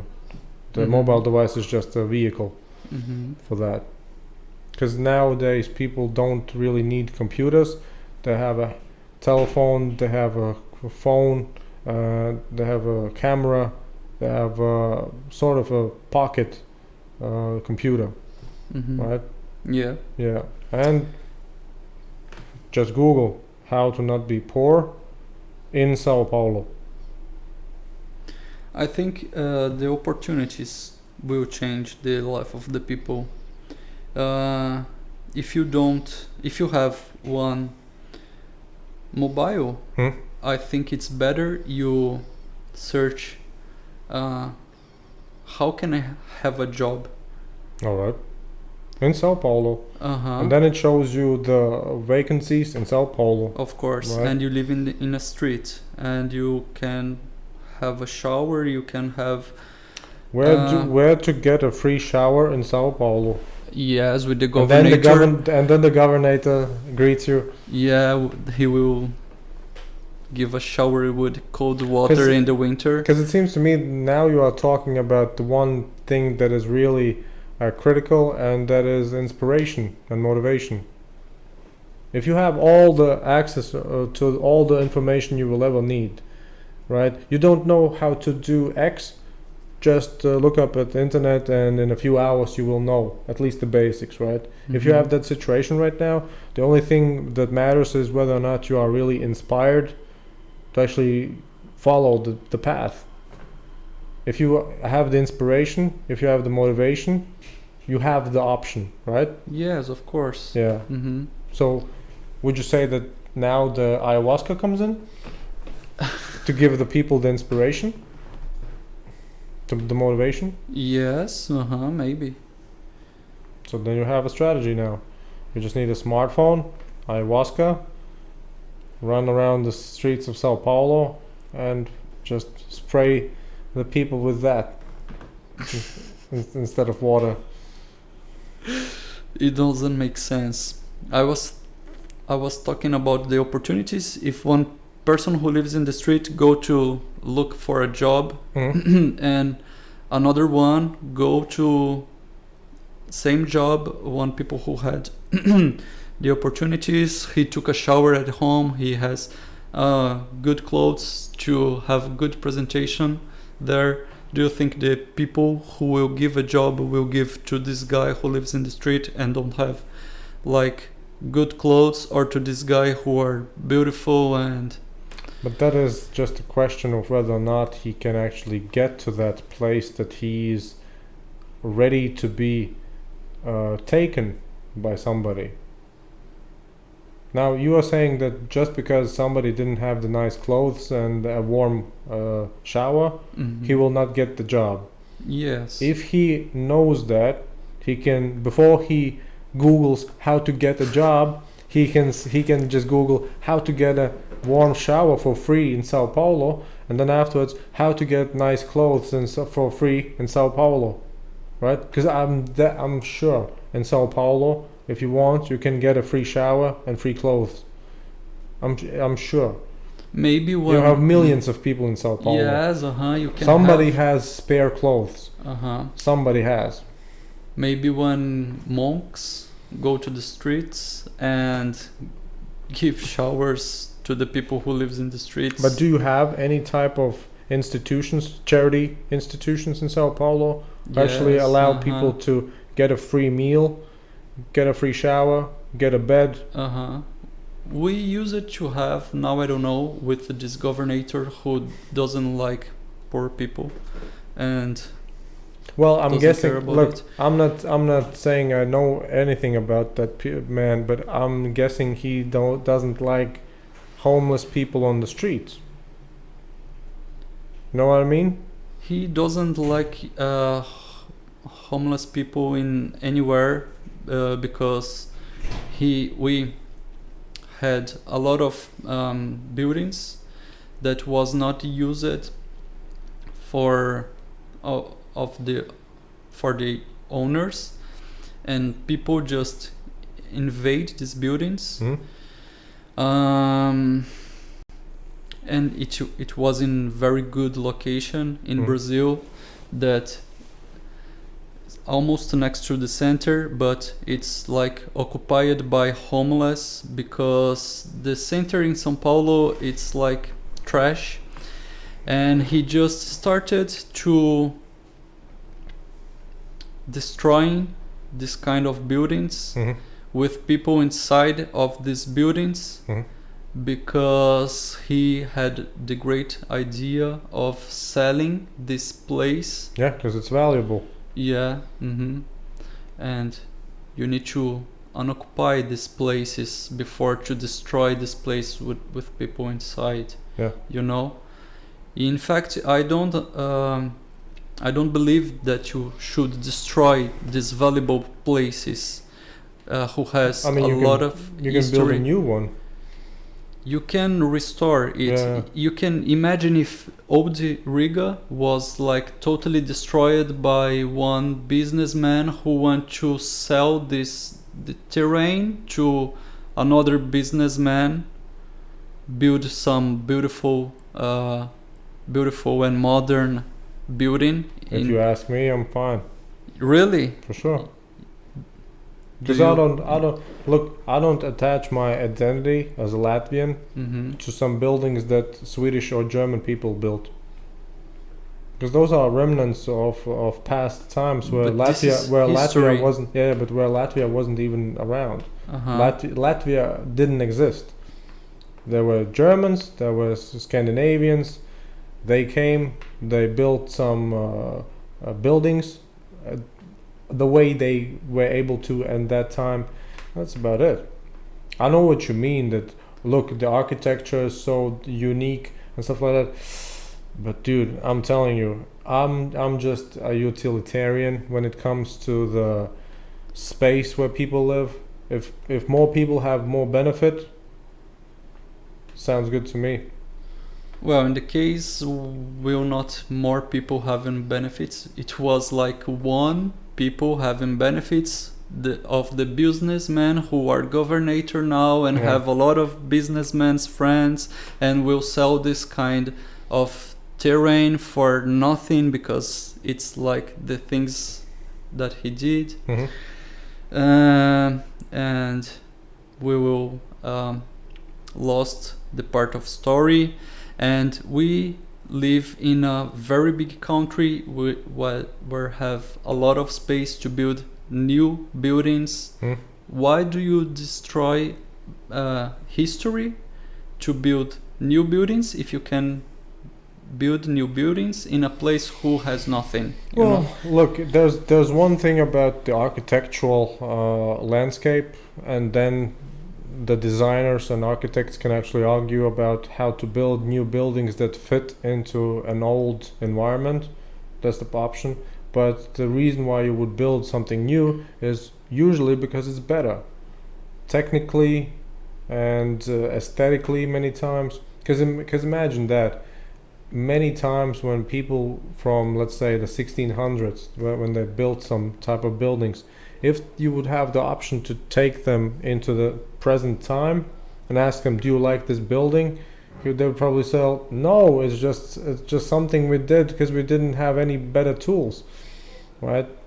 It's not like they intended for a building to stay around for hundreds of years that way because it's so beautiful, right? It's just that many generations afterwards, people look at it and say, that's so interesting, that's so unique, I find it quite beautiful, right? But the intention wasn't from the original builders of those buildings. The intention wasn't to make an art project, right? The intention was to just build something that can be used at that time. Do you think the neighborhood with Art Nouveau architecture was nothing? Wasn't make something artistic?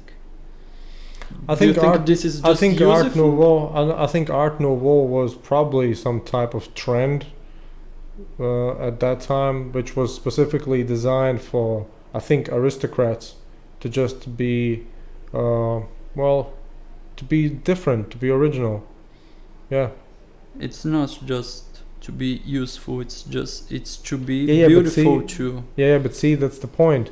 You are talking about a specific trend that was specifically in an era where people started to become affluent, where they, because look at it this way, those people who made some sculptures around the buildings, right, to have that Art Nouveau, they could have put the money to good use and probably help some poor people, but they chose to actually make some artistic thing, because art is not meant for anything, right? Art has no intricate meaning. It's just something that whether the people like it or not, they identify with it or not, art has no purpose in a sense, right? It can inspire and it can leave people totally neutral, for instance. It doesn't have any value in a sense as in some nutritious food, right? Every person needs food. Not everybody needs art, right? No, it's not right.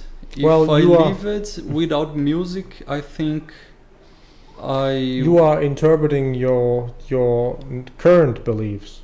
But think about people from the 1500s.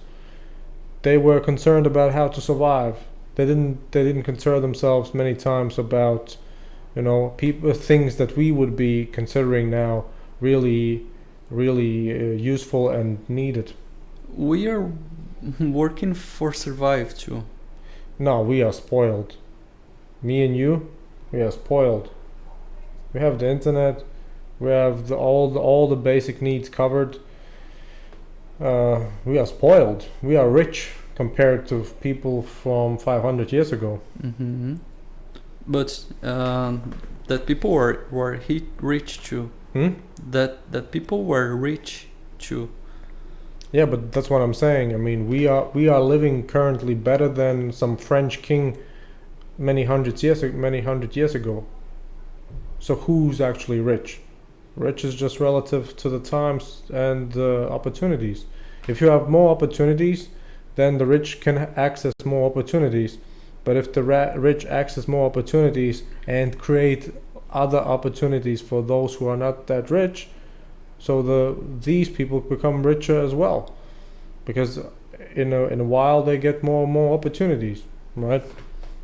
At one point in time, bread was supposed to be just for rich aristocrats, and now you can have bread as much as you like. Sort of like that. And the same goes with art. Art used to be something for the aristocrats, because they have the leisure time to just enjoy themselves. And now you can actually, and me, can actually go to museums, enjoy some art. No big deal. Well, I think don't have a good life without art. Yeah, that's what I'm saying. Mm-hmm. You have an access to the things that you want more than ever. Yes, Yeah. I agree with you. When internet it's the new word, this possibilitated it possibilitated me meeting you, because Also, I am here because of the couching surfing, and this opened us a lot of doors. And things of value. Mm-hmm, yeah. Real economic value. Yeah. Yeah, I love technology. I am not that guy who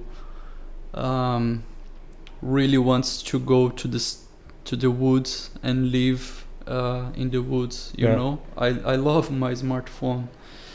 And you want to help poor people. Yeah. So you will use your smartphone to help poor people. Maybe I arrive to them.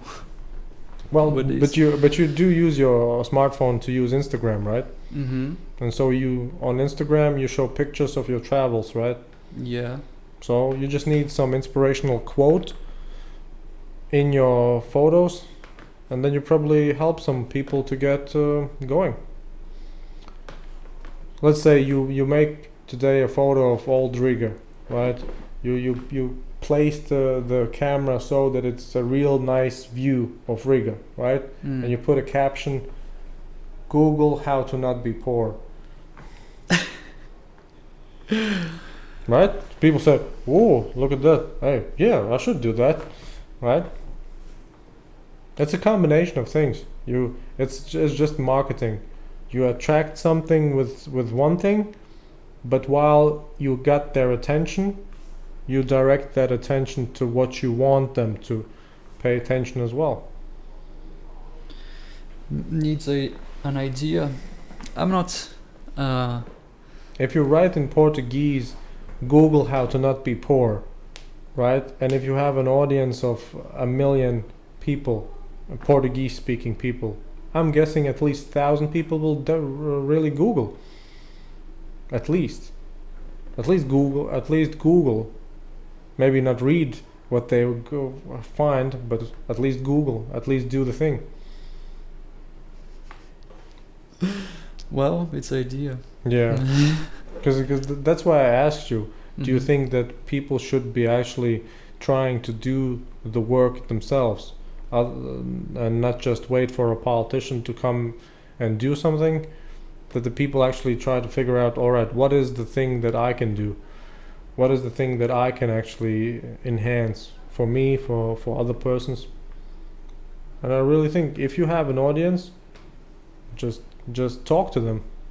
Because now you show pictures mostly, or do you have some different content? In Instagram? Yeah. I am showing how can I live in another country with basic resource like not so much money. So you definitely can write motivational quotes and motivational sentences, right? Yeah. So I'm in Riga, didn't spend any money, you can too. Right? Right. I mean, if you have some people who are interested in what you do, you definitely have the option to actually get them on a similar path. Yes. Sure. but there is a lot of people who are inspired by this. I don't know. That's the weird thing about many people are not really that logical. It's like, have you heard of? I think it was Maslow's dogs. I think so. I mean, there's an experiment where they shock dogs, and the dogs don't have an option to run away, right? So at one point the dogs become complacent and they just lie down and get depressed. And so they put those dogs in another scenario where you have two fields side by side. In one they get the shock, in the other one they don't. Once they get the shock, all they have to do is to jump to the other field and they're safe, right? And so they bring in fresh dogs that haven't been shocked at all. They bring the new dogs, put them in the electric field, they get a shock, they jump on the other field. No worry. Now they bring in the dog who was previously shocked. They start shocking the dog, doesn't move. Stay in the same place, just keeps getting the shocks, doesn't even try to go into the field, right? And it's not Maslow, it was Martin Seligman, the psychologist who did the experiments, and he called it the learned helplessness concept. That people can, the implication was that people can actually learn how to be helpless, and people can actually learn how to be the opposite, how to change, how to improve. So it's just a matter of whether or not somebody's directly speaking to those people, because many people won't even think about it. I mean, it's just, you say that, but people just see that and get inspired, right? But there's definitely some people out there who see that, but they don't make the connection that they could actually do any of it, right? And so that is for those people. For those people, you just write Google how to not be poor. Google how you can do that in Sao Paulo and stuff like that. I think because you definitely have the mass appeal. It seems to me you are really friendly. You are really international looking. I mean, you could be popular in India as much as in Italy, as much as in South America, right? I think yes. For Spanish people, you look Spanish. For Indian people, you look Indian. You are almost a universal type. And you have been a TV producer. So you know how to actually produce some shows. Yeah. Some. That's it. Yeah. I think I will do it.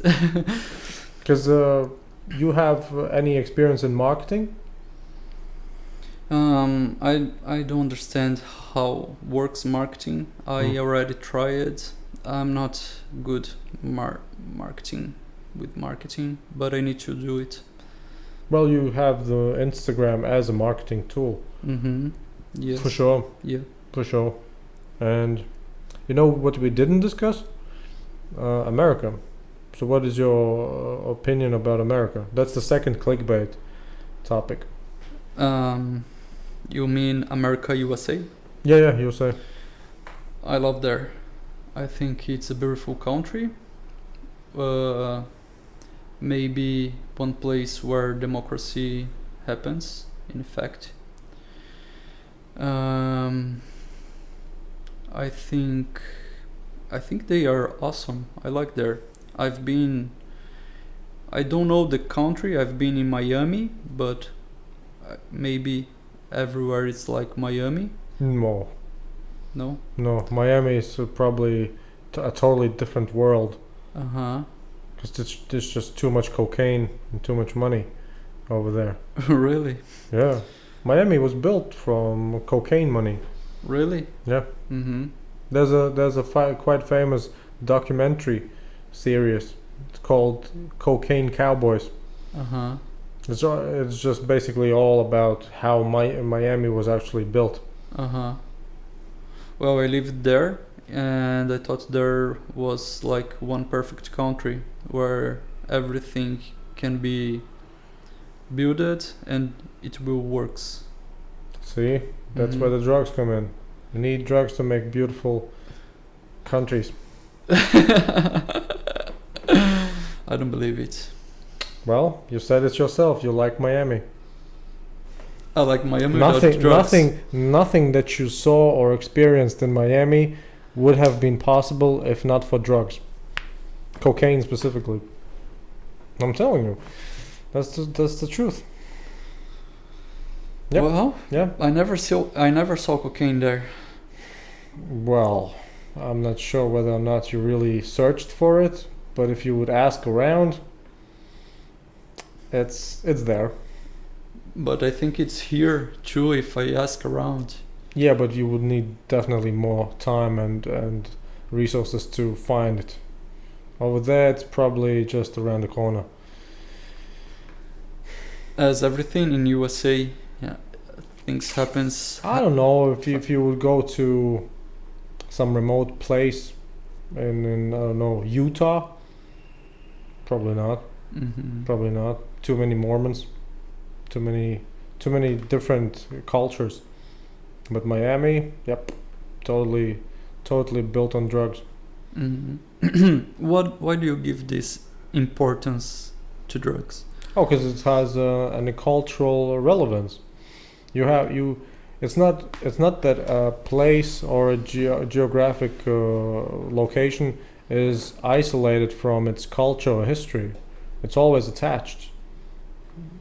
The reason why something is beautiful is because of its past, because of its organic growth, right? The reason why something is the way it is because something in the past, something in its foundations was the way it was. So if you like the beauty, you would actually need to find the reason for that beauty, even though the reason for the beauty might be ugly. Mm-hmm. But you are always talking about these drugs, not just about Miami. Well, because I recognize that South America is full of drugs. I mean, most of the cocaine is originated in South America, right? So the economy is many times built on different psychoactive substances. I'm looking at it either socially or economically. That's why I'm talking about drugs, because drugs is a universal language, almost like music. Everybody understands music in the whole world. You don't have to speak any language. You understand music. And people understand getting stoned all over the world. There's no culture that doesn't understand recreational drug use. There's no culture. Every culture has some type of just getting hammered. So you want like the drugs become illegal? What? Legal. Drugs become legal. I think they already are, and I mean, because I don't think that having cocaine, heroin, and stuff like that illegal, not allowed, makes people not using drugs. It's not true. I mean, you have lots of legal drugs, lots of legal things you can use, so people already use it. People already use drugs on a regular basis. That the fact that there are some type that are in a list of banned substances and the other one is in another one, it doesn't make any difference. People like to use drugs. And do you think this is good for people? I would say for an individual, for a short time, yes, and for society, definitely yes. Because look, the reason why I think that is because people are not logical, they're emotional. People are impulsive, they act from their emotions, probably 90% of the time. And so the emotions are the one thing, and the imagination, of course, as though those are the things that people have to actually, develop. If you leave somebody with just primitive impulses and primitive imaginations, you will not get great results. But if you have a person who is emotional and imaginative, and you enhance it, you develop it, he can go on and be great and create great things. And for that to happen, you definitely need the experience that drugs can give you, because you cannot imagine for yourself how it is to feel to be on drugs. You just have to literally use drugs to know how it is to be on drugs. But I think there is another ways to feel like when you are on drugs with other things. Like running, you can feel like something very good as you take ecstasy when you finish running. Well, maybe then ecstasy is just a shortcut. I think I prefer running. That's a personal choice.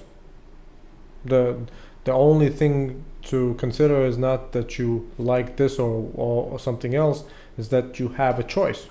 Mm-hmm. Right?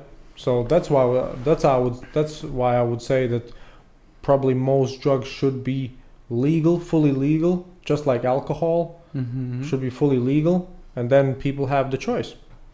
Because I guarantee you, there are people in the world who use heroin daily and are just fine. No, I agree with that. I think it will be better even for the people who are using the drugs, and to the people who will like make this as a business without violence. Because it has the quality of control. Yeah. But I think this is not good for health. Well, you can misuse almost everything. I mean, just because of a drug is associated with social, mental, and physical degradation for some people, doesn't mean it's the effect of the drug. It's the effect of the person who's not handling the drug as proportionately, right? If you are able to use heroin daily and still function, still pay your bills, do everything that you need to do, but once in a while, pop, why would I should be worried about you? Well, I think we should find another ways to deal with life, with our existence here, and it's not using drugs. Even these drugs that are consumed in the pharmacies, because I already saw people who take like this kind of antidepressives, looking like horrible after some months. You mean in Brazil or America? In Brazil. Because in America there's a real problem with the prescription drugs. Mm-hmm. Well, but if you ask me, it's not a reason. It's not, the drugs are not the reason that the people are miserable. I think the reason that the people are miserable is because people don't see any reason to change. Because again, it's not logical. Those decisions are not logical. The decision making of humans is mostly driven by emotions. So if you are in a certain state, it means that you are the that's the most well-being that you can find in that moment. You don't see any other option, right? And if you can come to them and show them, no, here's actually a better feeling, right? Here's a better emotion, and it's attached to doing other things, these things, then they can transfer, because they seek the emotion, they seek the pleasure of life. They want to run away from the pain, and they want to seek the pleasure. Yes, that's what drugs to do. Yes, I mean that is a shortcut, and for many people it's a shortcut because look, if you are, I don't know, physically weak and you don't see any other benefit in what you do, and then comes along some substance that you can just in 5 minutes use and feel great. So why wouldn't you use it? Because you can make it for yourself by yourself only. Maybe, but it also can mean that you like your everyday life more. It's just it's a fine line between using and misusing the same substance. There are people in the world who can drink alcohol responsibly, get enjoyment, get some nice experiences, and all fine. And then there are people who like alcohol more than anybody else, and they drink themselves to physical degradation. But it's not the alcohol's fault. It's the wishes of running of the reality. I think I don't know. when you go to the drugs. I don't know, because all I see when I see, let's say, alcoholics, all I see is people who have an overblown ego. What? An overblown ego. They think too high of themselves. They take themselves too seriously. I think if you want to be healthy in a mental and physical way, you need to be able to laugh at yourself. To see how ridiculous something that you do is, right? But I think most alcoholics are not that. Most alcoholics think that they have to maintain some form of facade, that they internally know that they don't want to keep up, that they cannot keep up, but they have the internal struggle that I need to be this, but then again I'm not doing it, and so they feel a little bit depressed, and so alcohol gets them out of the depression for a moment, for a short moment, right? It gets them out of the depression, and once they sober up, it gets them probably deeper in the depression. And I think the resolution of this is help people to feel happy with what them really are, in the fact that you said love of themselves, them to like made them use drugs to them forget who them are. Yes, and the one challenge is that not everybody has the same time to change. Yes. So okay. for those people who have less time or who have a bigger challenge to change, you just give them ayahuasca. That's it. Case closed. Yeah. Okay. Yeah. See. But everything could be legal, right? You could actually. I think that would be even better, to have people experience the pain of addiction, to actually get people hooked on drugs. Let's say you intentionally force somebody to become addicted to heroin, right? So he's miserable. He's totally like a real drug addict, like you see in the movies or documentaries, right? And then you give him the ayahuasca and fix him back up. Yeah. And then he understands the struggle even better. He understands more. In fact, there is a lot of people who are addicted in cocaine in Brazil who are looking for ayahuasca, and they recover themselves about these addictions. That's the why we call it's like medicine and not drugs, because it brings you. Are there also the opposite people who use ayahuasca and get to the cocaine to not use ayahuasca anymore? I don't know. Never heard about it. Yeah, What? but that would be funny, right? I'm using too much ayahuasca. I need some cocaine. Right? So, would you say that even though the drugs are illegal or legal, it doesn't really depend on the status. It just depends whether or not the person fully understands his mission in life. I don't mean what you want to Well, you said that, yeah, people who have cocaine addictions go to use ayahuasca, and then they might not have the addiction to cocaine anymore, Yes. right? So would you say that actually it doesn't really mean anything that cocaine is illegal or legal? The people just need to have the right experiences for them to actually make the best choices?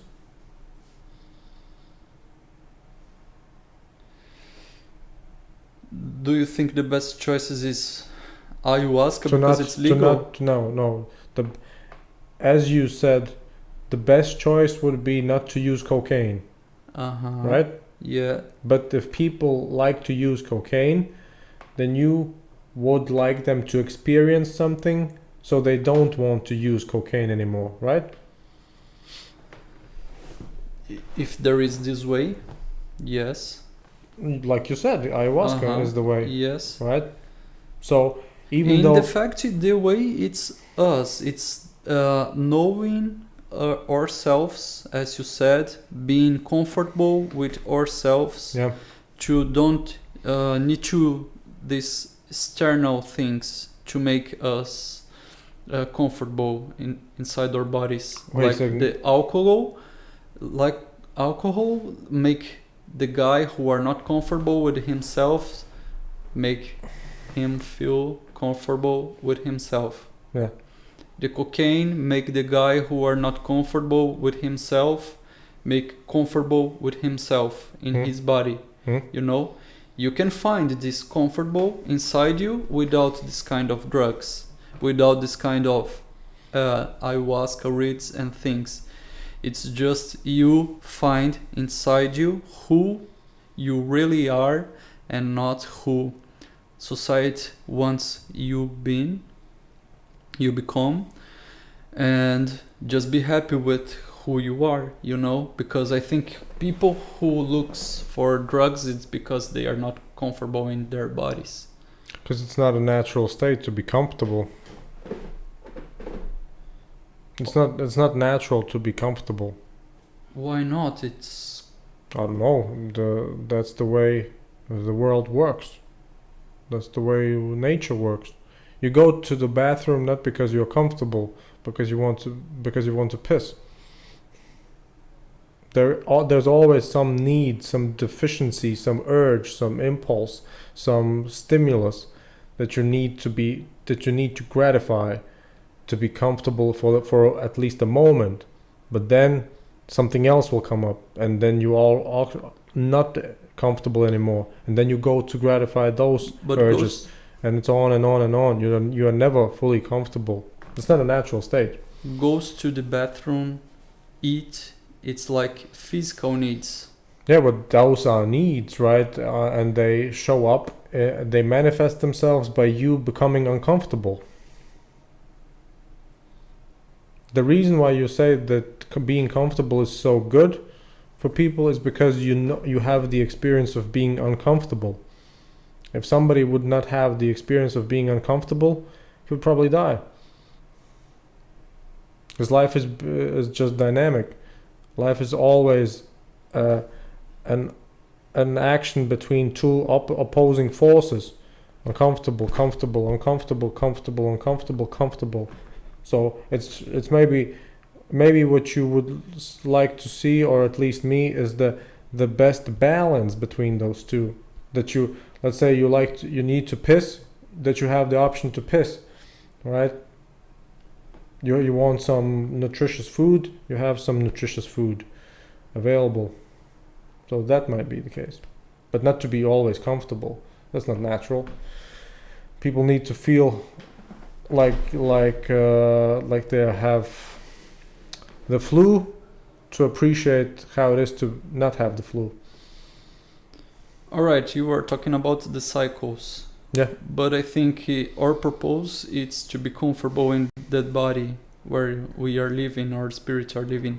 Do you believe it in spiritual things, or are you like? If you speak about the psychology of being content with your life, I would say yes.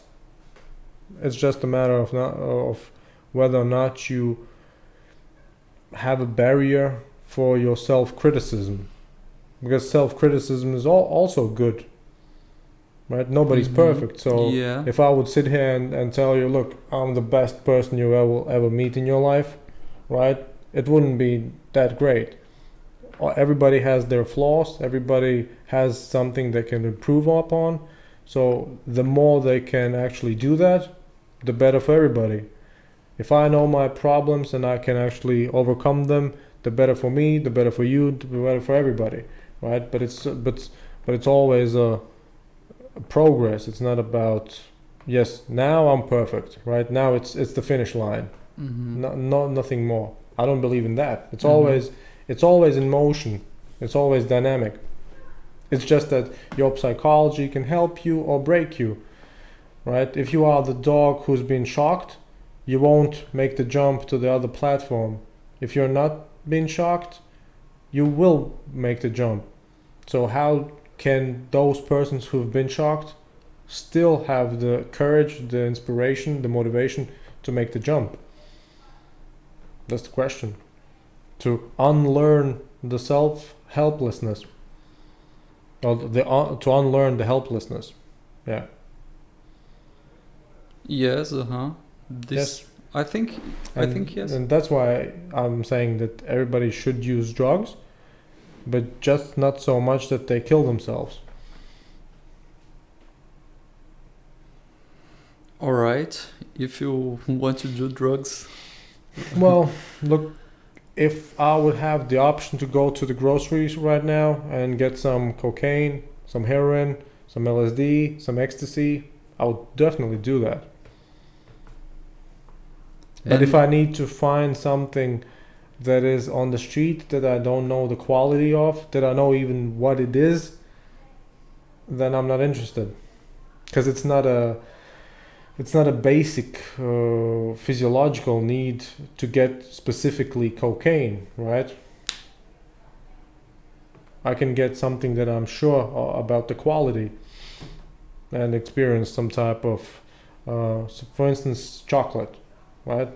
I know where to get quality chocolate. I know that the chocolate tastes nice, so I have a guaranteed pleasure from eating something that I know the quality of, right? Yeah. So if all drugs would be legal, I'm totally skipping the Milka and taking the cocaine. I think I prefer chocolate. But here's another thing. If you think about it, chocolate doesn't taste good. It's the flavor that's added to the chocolate that tricks you into thinking that chocolate tastes good. Because cocoa doesn't taste good. Cocoa is bitter. It's like a poison. The cocoa beans, right? And so when you separate the cocoa fat and get the cocoa powder, the cocoa fat is somewhat flavorful, but it doesn't taste good. It's not really any taste. It just doesn't taste good. And the cocoa powder definitely doesn't taste good. They don't taste good. So what you need now is to take a little bit of this, take much more of this, combine it, put a lot of sugar in it, and then it still doesn't taste good. Still doesn't taste good. And now you have some artificial sweeteners to drop into it, and now it tastes a little bit vanilla, and now it tastes a little bit something else, right? And now it tastes good. But it's not really good. It just tricks you into thinking it's good. As same as LSD, as same as ecstasy. It's just a little bit of this, a little bit of this, a little bit of this to trick you. LSD is in a pure form. That's the difference. Mm-hmm. LSD doesn't make you consume other things. LSD is the aim of using LSD. The experience that LSD gives you is the main goal. But the main goal of that artificial flavor is for you to become is for you to eat something that you otherwise wouldn't eat, right? So imagine if I would have dog shit on a plate, nobody would eat it, right? But now I just sprinkle some magic powder on it, and now it tastes like cheeseburger, right? And now I can feed it to somebody. But it's still dog shit. So alright, let's go in using drugs after this conversation. Well, if you have some quality ones, sure, why not? Yeah. That's the only difference I see. If it's legal, you can prove the quality, and then it's safe. At least for me, Mm-hmm. it's safe. If it's illegal and you don't know anything about it, why risk it? You don't know. You just cannot know. It's a risk, and It's a risk. Smoking cigarettes, normal cigarettes. that's a good example actually, because smoking tobacco is not the same as smoking cigarettes, right?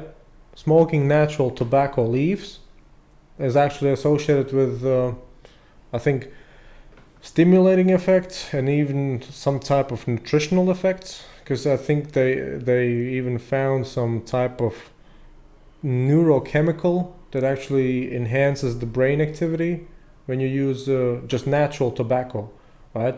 But cigarettes are just some. Of course, they have the tobacco leaves, but they have, I don't know, at least 100 chemicals. And basically the same as with the flavor. And it's legal. Yes, it's legal. Yes. And it's approved, and you have the choice. Yeah, well, but the and natural tobacco is also legal. Mhm. I mean, if you know that cigarettes has just toxic chemicals in it, you can make the choice of using just natural tobacco cigarettes. You have the option. But if you don't, if you just want to seek some gratification from wherever, you can use the legal cigarettes that are less healthy, right? I think we should just put in our body things that our body really needs, or physical needs, and you really know what you need until you try something that shows some benefit to you. I mean, I guess in the world there are probably more than 10,000 food items in the world. I haven't tried them all. You haven't tried them all. But I'm guessing if somebody would come to us and show us some type of new food, or some type of, I don't know, vegetable or some type of fruit or whatever, we would turn out to like it, and maybe it has some nutrition that we actually needed. alright, I will smoke marijuana after that. Sure. But make sure it's good quality. How? Good quality Sensimilia. How to No. make sure? Well, Just if I'm going to Amsterdam the or best, Uruguay. yeah, the best is where the places where they already have it legal, or sort of legal. I mean, the Netherlands still has it officially illegal. Really? Yeah, that's not. It's not like the law allows it. The law just doesn't. In a certain amount, the law doesn't say that they will punish you, but they still consider it illegal. It's like saying, don't do that, but if you will, I won't do anything about it. But don't do that. See? Mhm. That's the moral of the Dutch system. It's because we live in a hypocrite Yes, it's sort of hypocrisy, but it's also politics. So politics is almost always just somebody benefits, somebody loses. It's I don't know if there are things in politics that benefit all, and there are no losers. I think always if you have some political decisions, somebody will lose. Hopefully, the majority will win, right? But I think somebody loses or doesn't gain as much as he could. So if you go to India, you can, I think, use even hashish legally, sort of legally. I mean, it's also, I think, quite illegal, but they just don't do anything about it. And if you go to America, then you can even buy it in some pharmacies, I guess. Specifically ganja, right? Mm-hmm. Yeah. So you've been to America, right? You haven't been to India? No. So what would you go first nowadays? To India or to America? I don't know. Maybe India. Yeah, sounds good. Because again, I'm telling you, you should try also clickbaiting Indians. What? You should try clickbaiting Indians. What is this? You know what clickbait is, right?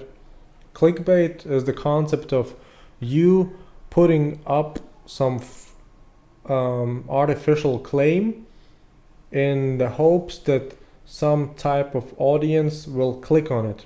You are baiting some people, baiting as in if you have if you want to catch a fish, you need to have a bait so the fish once comes swimming and wants to eat it. Uh-huh. Once it's eating, you are pulling it out, the fish, Yeah. right? So that's baiting.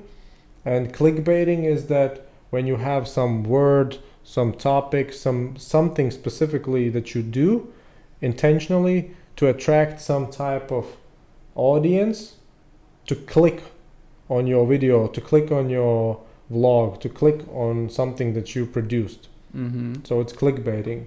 You are baiting. So the Indians, in my example, are the fish, right? Yeah. This episode is the bait. So if I get with this episode Indians to swim and to eat it, Uh-huh. I'll pull them out, right? That's clickbaiting. And Alright. I don't know if it works. I'm just trying to see where it goes. Well. All right. And you would be great for clickbaiting Indians. Because you look like very Indian friendly. Yes, I am a pretty Indian. Yeah. Yes. So that's what I'm saying. The mainstream India. I am. Actually, yeah. I don't know much about Indian movies, but I could see you as an Indian movie star. Uh-huh. Yeah. All right. Do you like to sing? I would like if I could, but I don't have a beautiful voice. Yeah, but you like music, so they could probably just do some producing. Adjustments. Yeah, I think so. So that's what I'm saying. If you use Instagram, just try. Because after we finish this episode, I'll go back to the description of the Instagram post we did, Uh-huh. and I'll attach some hashtags specifically aimed for clickbaiting Indians. Why? Just to see whether or not the people do click. You should try to attract Brazilians, don't you? Well, I will just hashtag Brazil because you are from Brazil, Mm-hmm. right? But that is not really clickbaiting. That is actually you being from Brazil, and I'm showing that there's a guest from Brazil. Uh-huh. But Your main... you are not related to India at all, right? But I'm specifically trying to clickbait Indians. All right. And because Americans. they speak English? Yes, and because there are a lot. They There are a lot. See, that's Uh-huh. because You're smart. no, the one time that an Indian was here, it was 12 episodes ago, Mm-hmm. and I don't know how, but somehow he started saying that, yeah, there are even YouTube channels who get millions of views because they just review Bollywood movies. they just comment on some Bollywood movie, so they just do, or they just review Indian music, or just Mhm. anything Indian related, right? So and he said, yeah, because a lot of Indians like to see what other people think of them, of their culture, and so yes, he said that once you have something that it's related to India, just a lot of Indians click on it, just because it's about India. So, I've already been in Hare Krishna's temple. If you want to No, accrescent, wait, so, but Hare Krishna is not really Indian, right? it's not. I think Hare it's Krishna. I think Hare Krishna was. I think Hare Krishna was just a sect from San Francisco in the 70s. really. Yeah, I don't think they have I any think- relation. Krishna is the Hindu goddess, Yes. right? But Mhm. Hare Krishna, the confession, I think they don't have any relation to India at all. It's just some Americans. Well, what do I need to talk if I can Google? So Hare Krishna, International Society for the Hare Krishnas, International Society for Krishna Consciousness, is a Gaudiya Vaishnava Hindu religious organization. It was founded in 1966 in New York. Mhm. And so the founder was an Indian. So the founder was an Indian, but he did it in America. Mhm. And so yeah, it's just it's basically just some Americans. Yeah, it was founded 50 years ago in New York. Yes, but it's about one Indian god, don't you? Maybe the organization was formed to spread the practice of bhakti yoga. It's yoga. It's is a spiritual path. Well, I'm not sure what that means. It's a spiritual path, but bhakti yoga sounds like yoga. It's definitely related to India, right? In the sense that they somehow attach their ideology to India, yes. But usually it's just for making some money. There's no really 1,000-year-old history of Hare Krishnas, right? Would you consider Scientology a religion? Me? Yeah. I like to study. I like to study. I'm not a Scientology because I'm not prepared as they much to say I am a Scientology. Well, I like this kind of subject. Which Scientology, religion? What do you mean? Religion. Mm-hmm. What's in the topic of religion that attracts you? The connection with God. The problem is that most religions define God differently, right? Yes, but I believe in the powerful of the universe. This is God to me. Wherever how the other religions call it, to me it's the same power, you know. Sounds like you are agnostic. Maybe.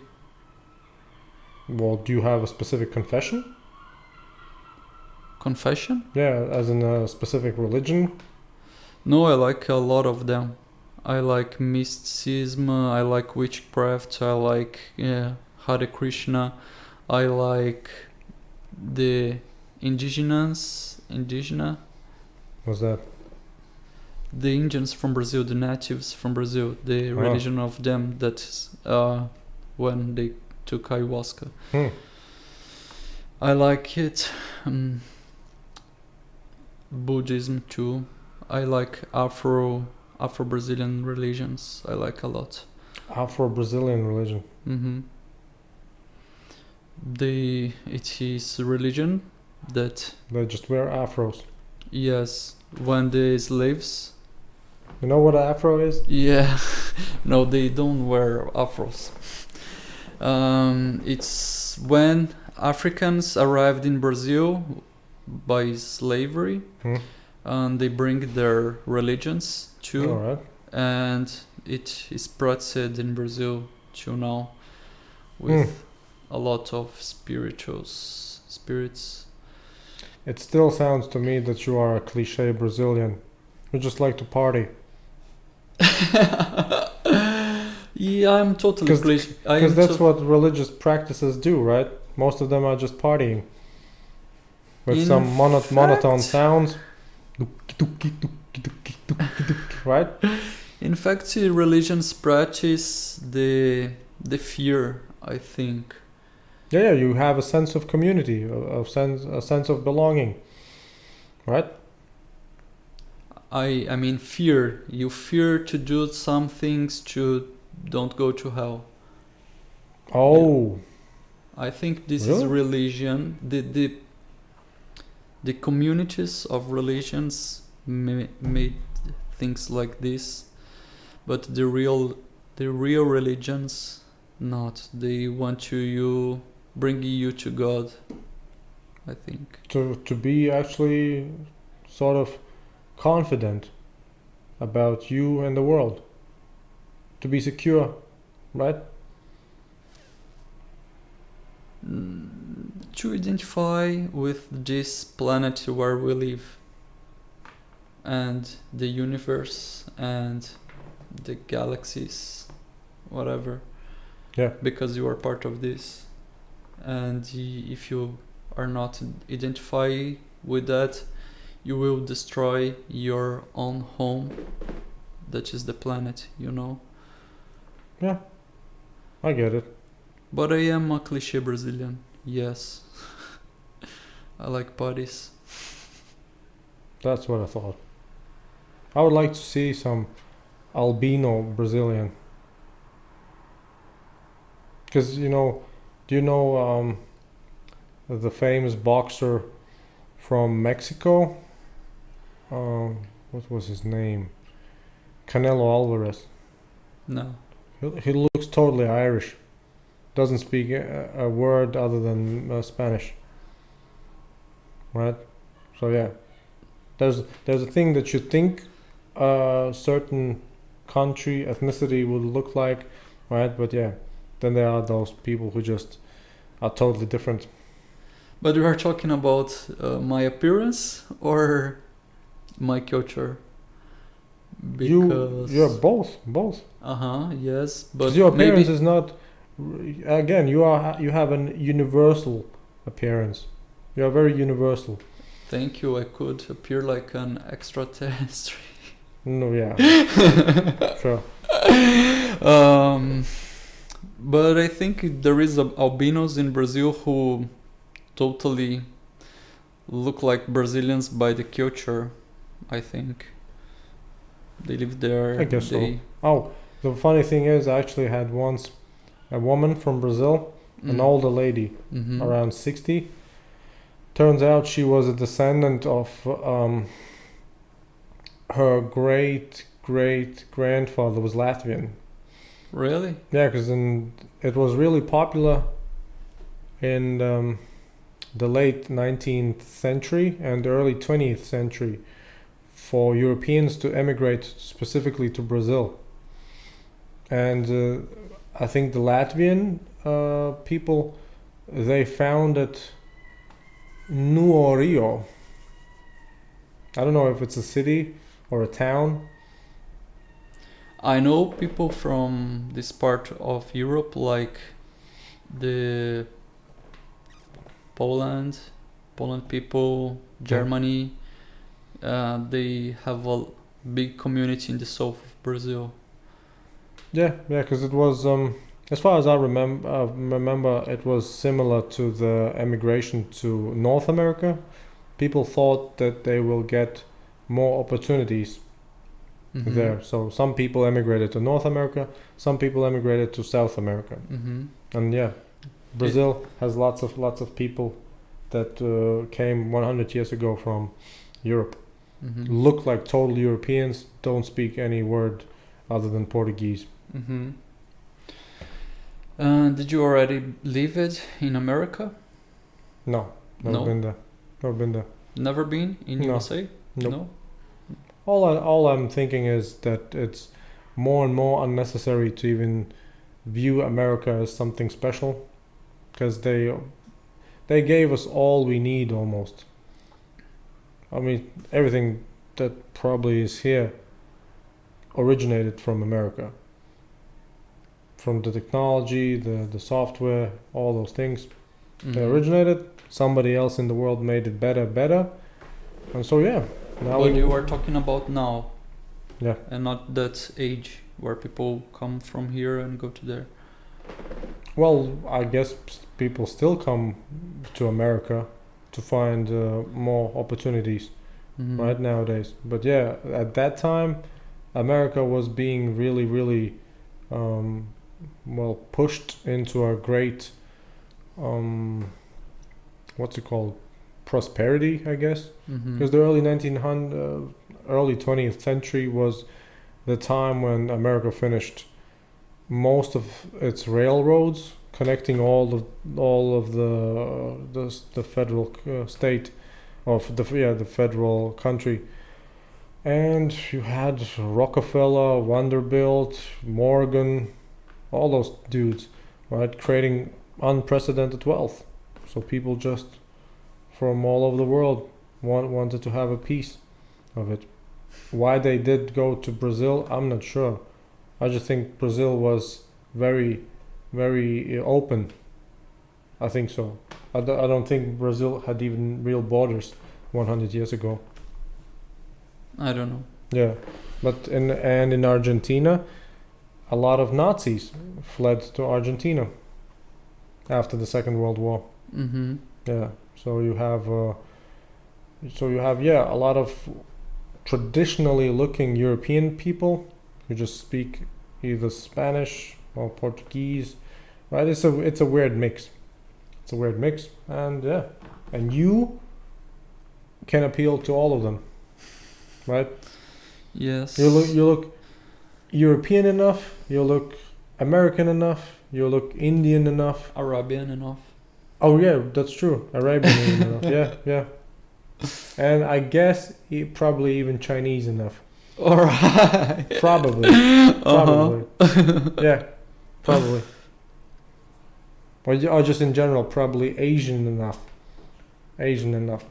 Yeah. So you can try to clickbait all of them.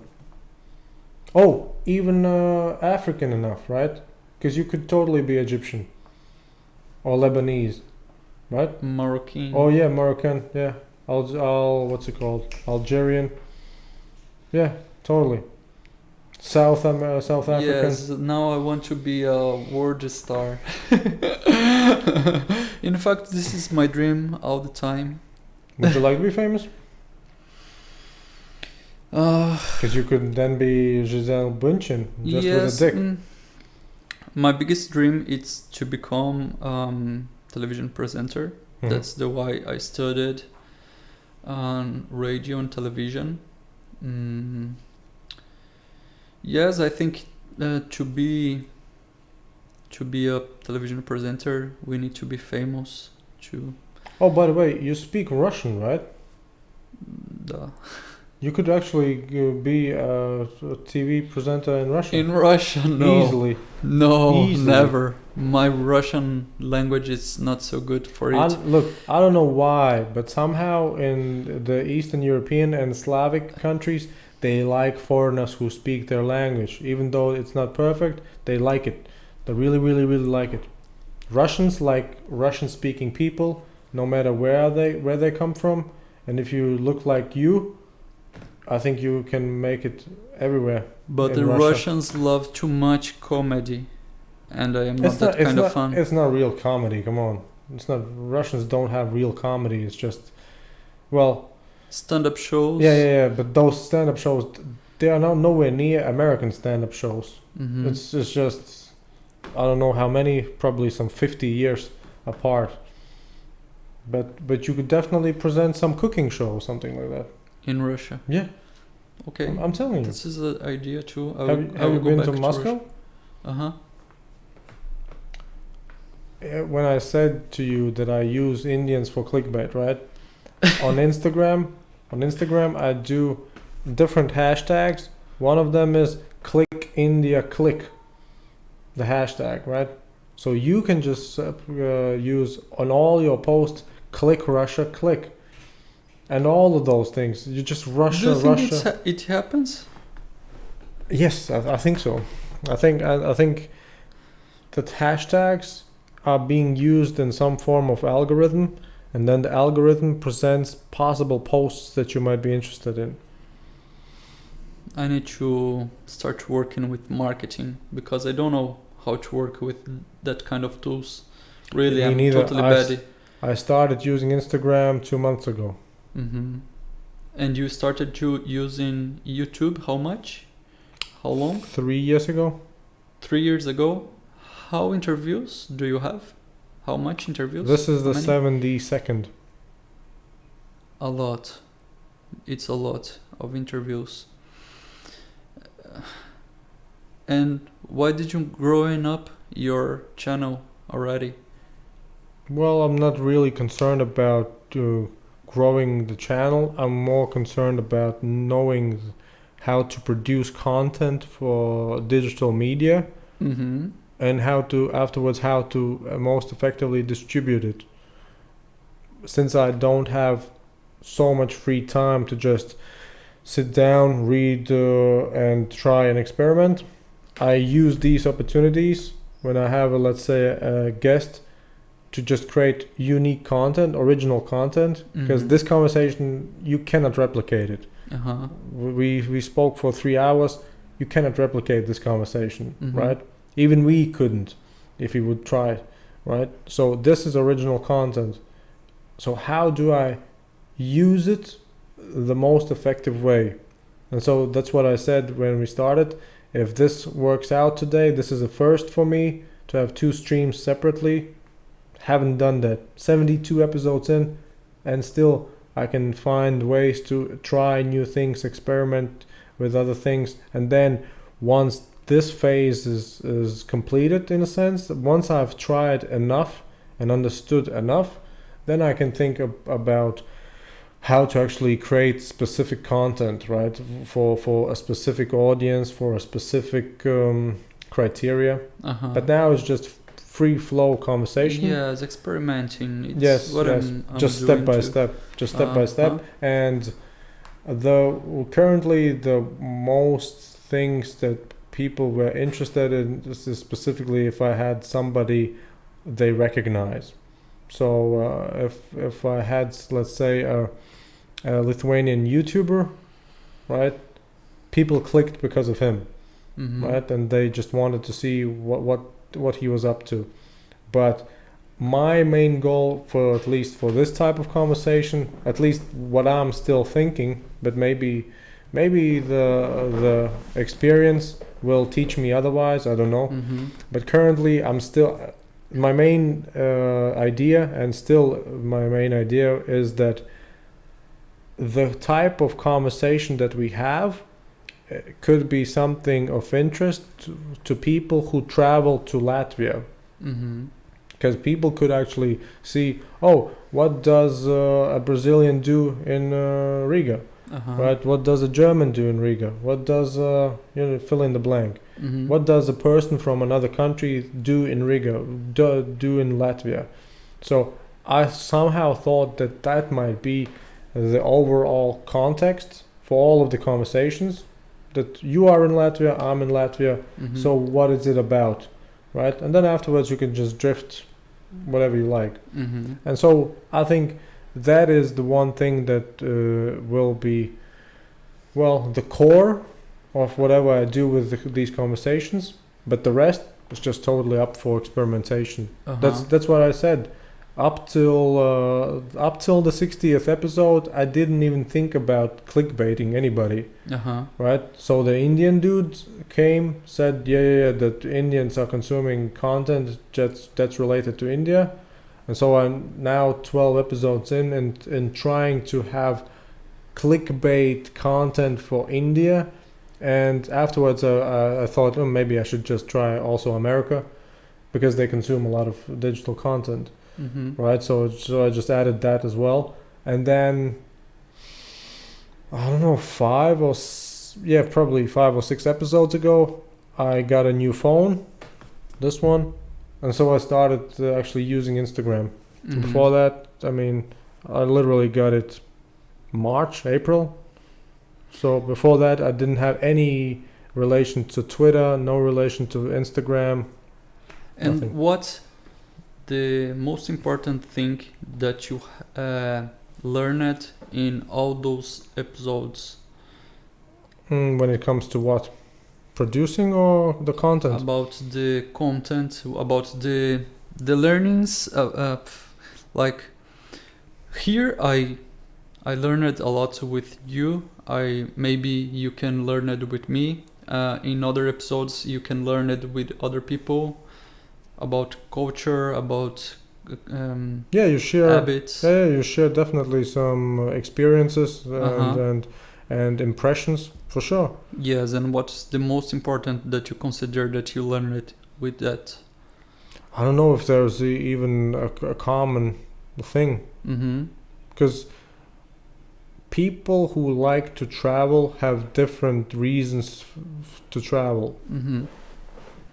You, for instance, said that you were bored with your job, and you thought maybe this is something interesting and you should try it, right?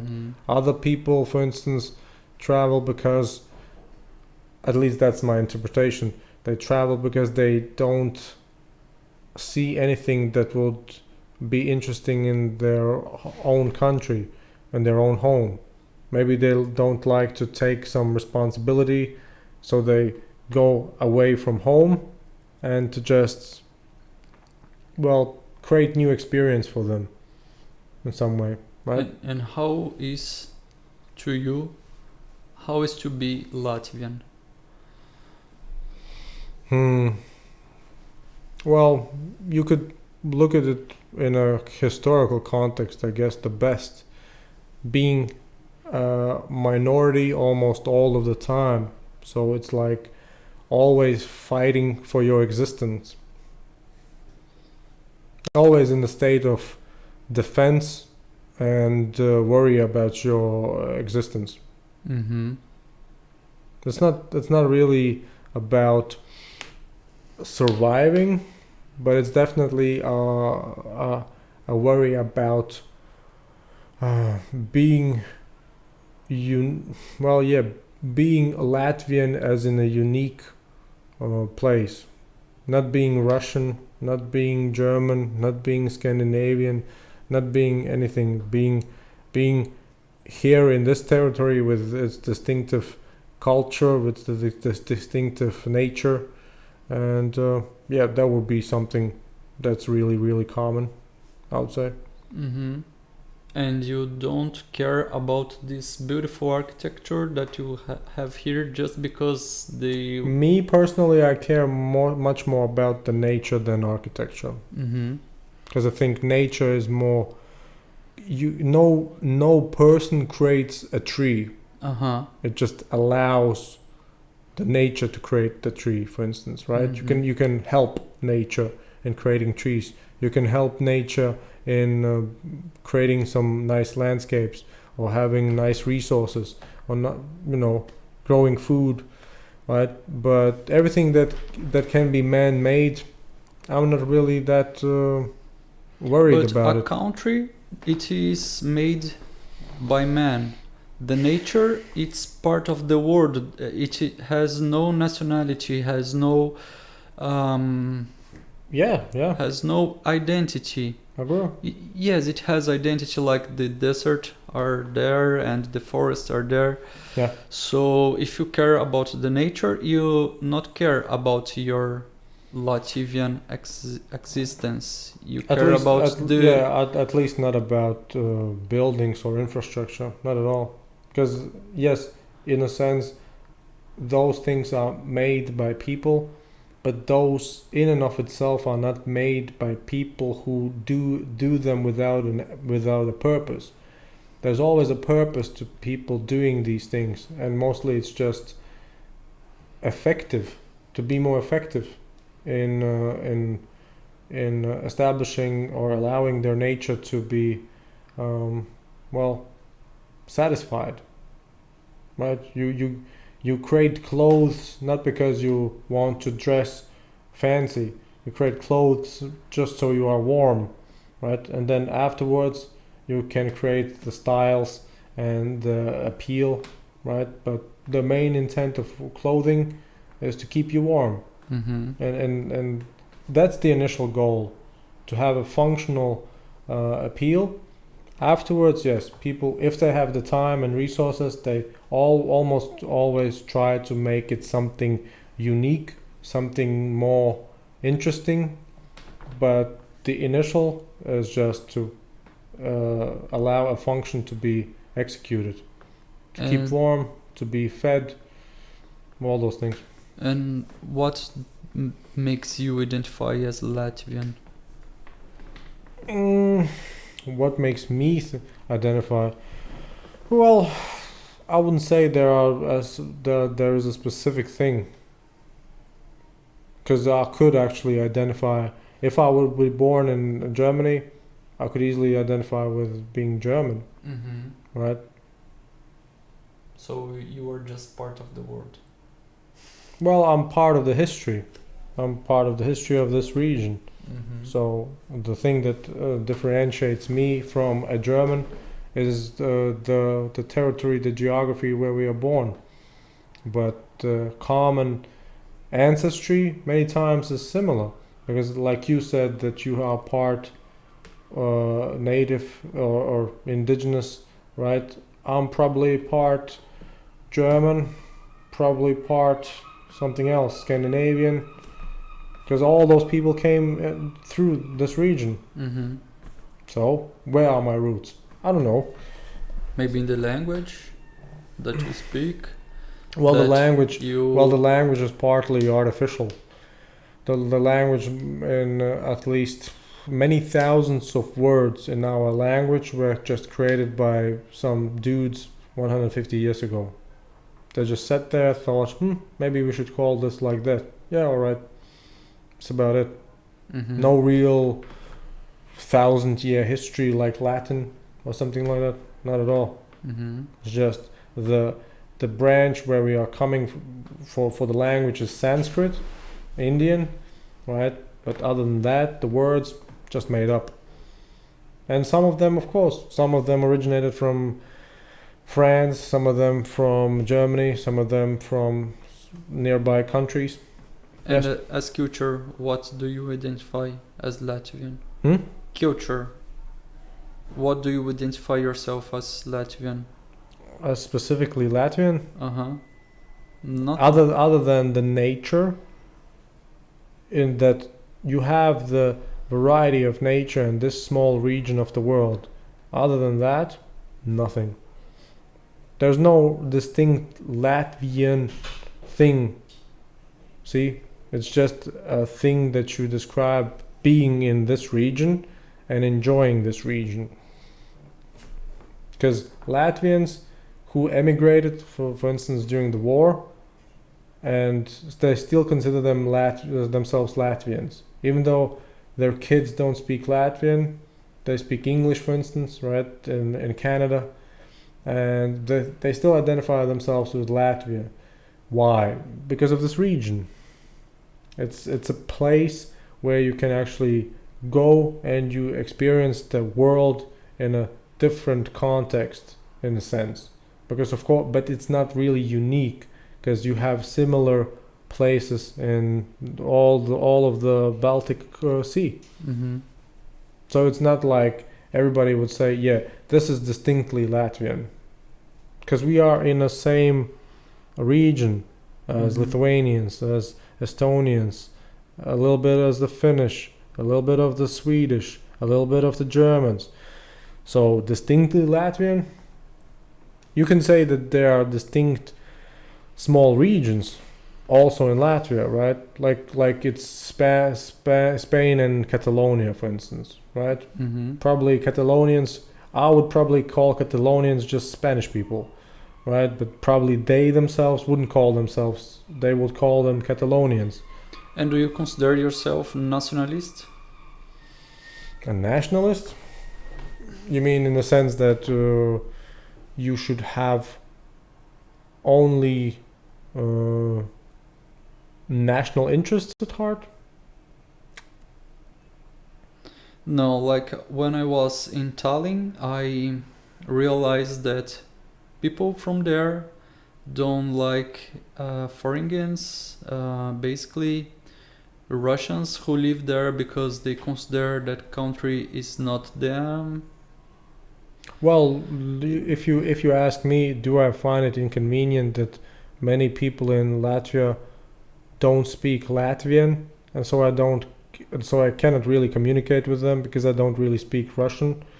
I find it annoying, but I don't wish those people ill, right? Just because of the fact that they don't speak Latvian.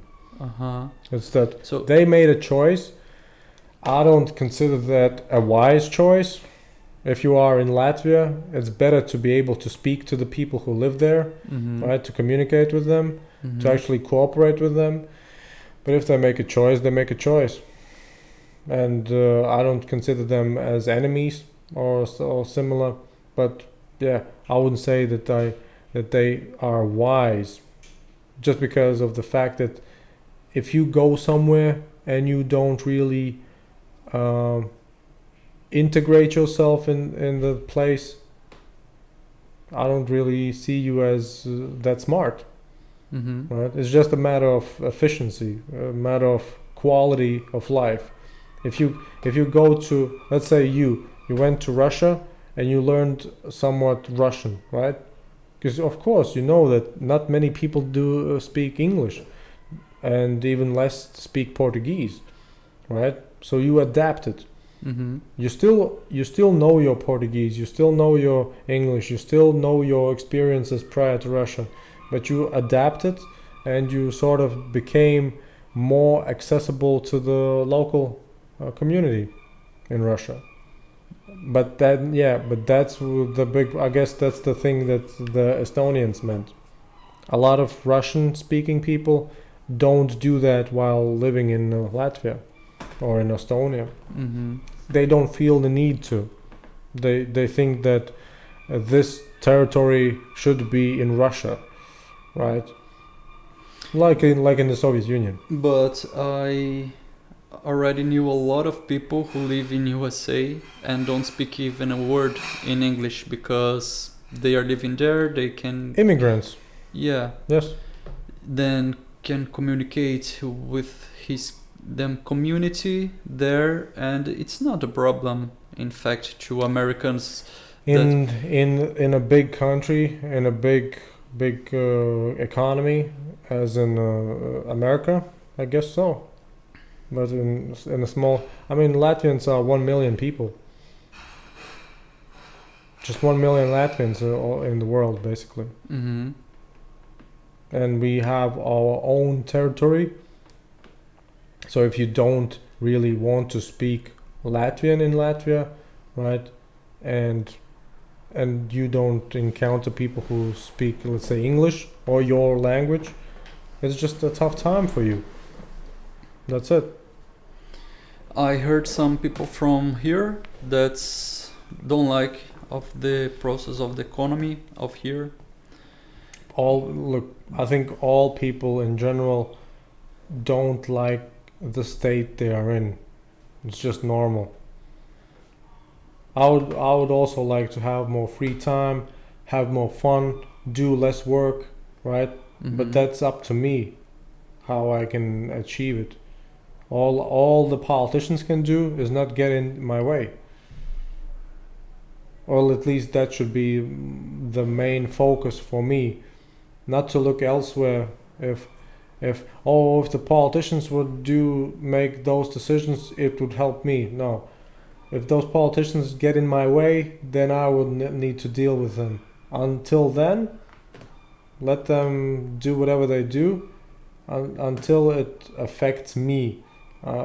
If, let's say, if some politician somehow or another got a law passed that says you cannot do podcasts, right? I would have a problem with that. But up till now, nobody is going against this, right? If I want, I can have a podcast with you. If I want, we can talk, right? I make the choice, and if nobody gets in my way, it means all is in the right direction. If I have more options, if I can make more choices, it means we are going in the right direction. I'm not saying that I see politicians usually as competent people, because usually they're not. How could you? I mean, if you are, let's say, the minister for legal affairs or family matters, how would you possibly know everything that goes on with hundreds of thousands of people? Not really possible. It's just about whether or not you are getting in the way for the people who know what's possible or what needs to be done, or that you are actually allowing them to do the work. You're just a facilitator. But yeah, I would guess that a lot of Latvians would be more interested in a government that gives more to the local economy. Because nowadays, if you would ask me, yes, many times the decisions that are being made for big money affairs are not in a sense that is it the best for the local economy. It's usually, is it the best for international investors? Is it the best for international partners, right? And so I think that's what people really dislike, that the country, its own citizens are not being taken as the number one priority for all political decisions, right? Because some government officials are too worried about what Moody's will give a credit rating. And it affects you straightly? Me personally, not really. Yes, affect. Me personally, no. I mean, I've put... Because you are comfortable with you have. No, I'm not comfortable, but I'm aware that it could be a lot worse, and I'm aware that it should be a lot better. So I it's just about... So it's affecting you straightly? No, I do recognize it as what it is, and I am willing to try my best to actually improve my condition. But it's not really that I look for some handout. Again, it's just whether or not they are getting in my way or not. Up till this point, no. All right. So what I was saying about international interests is that Latvia is not unique. The whole of Europe is concerned about what Asian investors will think, what American investors will think.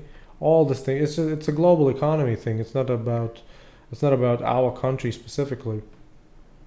The governments are just the same everywhere. They play the same game almost, right? So if some big capitalists can go into other countries and make the governments do certain things that are beneficial to them, but not to their people, right? It's a matter of the people looking it to be different, because they could actually make choices that would allow them to make a difference. But other than that, mostly it's just people seeing it, not liking it, complaining about it, forgetting about it, and then again seeing it, complaining about it, forgetting about it. It's just a cycle. Because it's affecting you, but how you can do everything that you want to do? Look, you just let it happen. I think people feel that it is affecting them, but it's not about really being the case. It's more about having an explanation for your feelings. Why am I not rich? Well, because the politicians are corrupt and they didn't allow me to become rich. So you could ask me, well, but how did you try to get rich? Well, I really didn't. But I feel like that I should be rich, right? And so you ask me, well, did you invent something? Did you create a business? Did you help a lot of people? What did you do? Nothing. I just feel like I should be rich. I see millionaires on Instagram having the best time of their lives. I want that too. So, And do I get it? so I do don't you know. think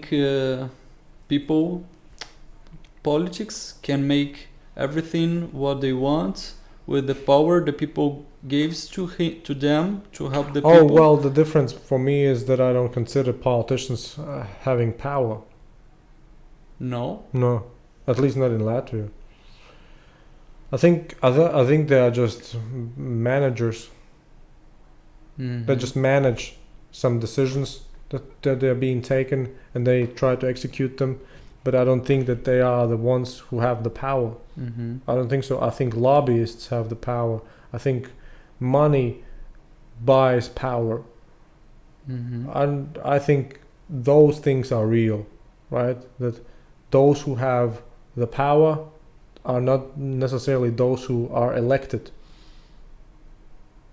I think there's no reason for you, for instance, being a quite a wealthy man, for instance, to get into politics. You just talk to those people who are in politics, and you arrange with them what you need. I think that's the way to go.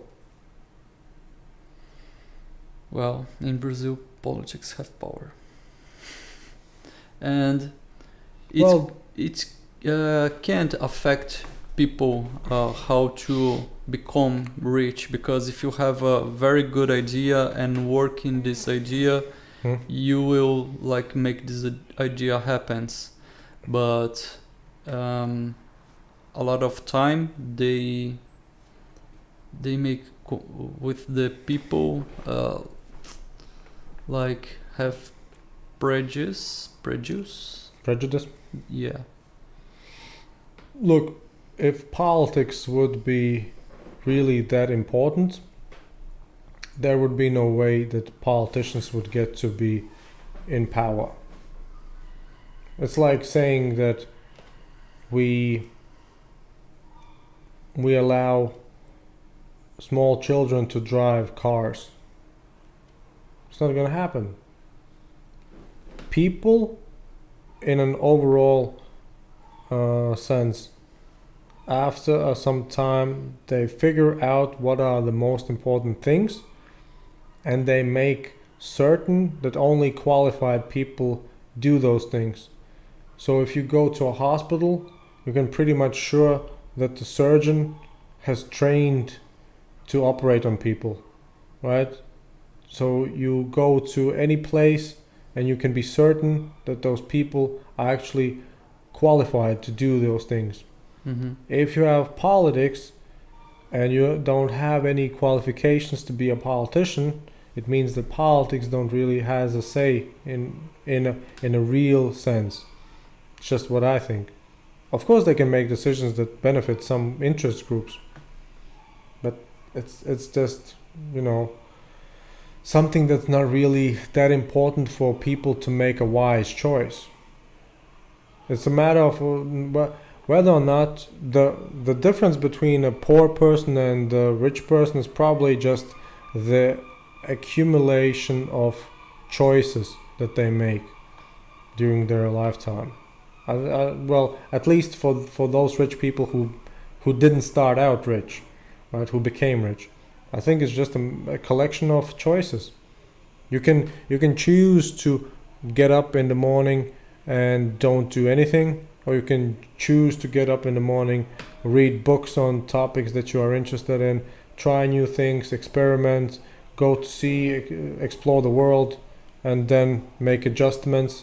And then the next morning you again make a choice. Do I do it the same? Do I make some changes? Or do I start doing nothing? Right?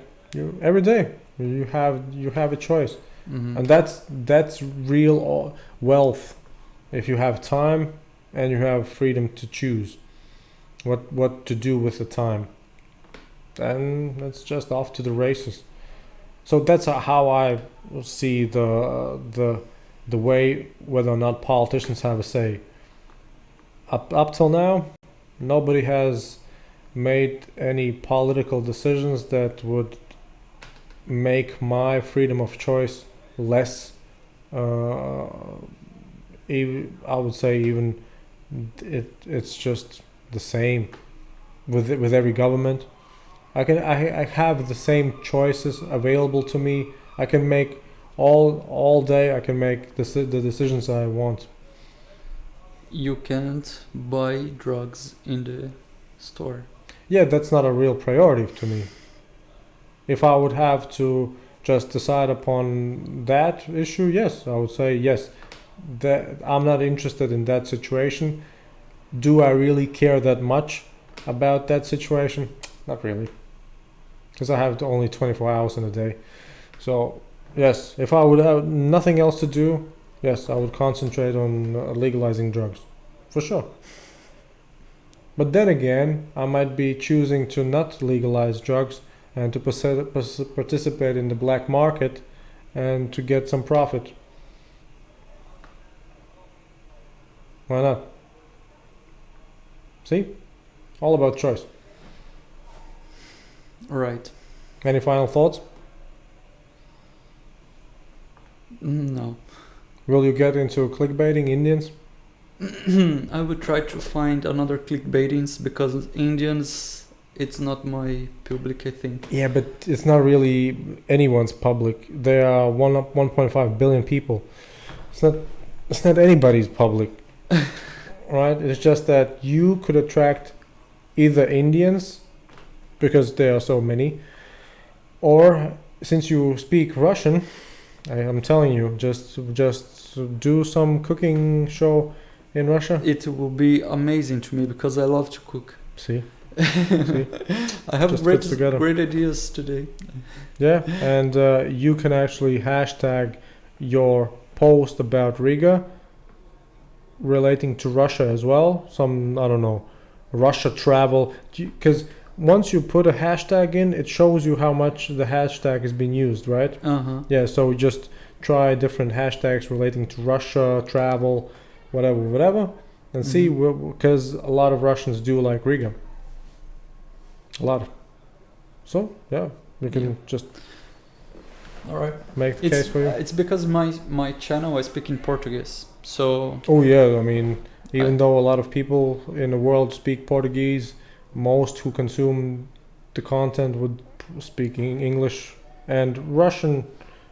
Of course, all the big countries have their own audience, but when it comes to Russia, because of the former Soviet Union, other countries also speak Russian, and English is just international language number one. So, yeah. But I don't think my English is so good to make content in English. It's very good. It's very good. Thank you. Yeah. I think I will produce content in Portuguese. Only?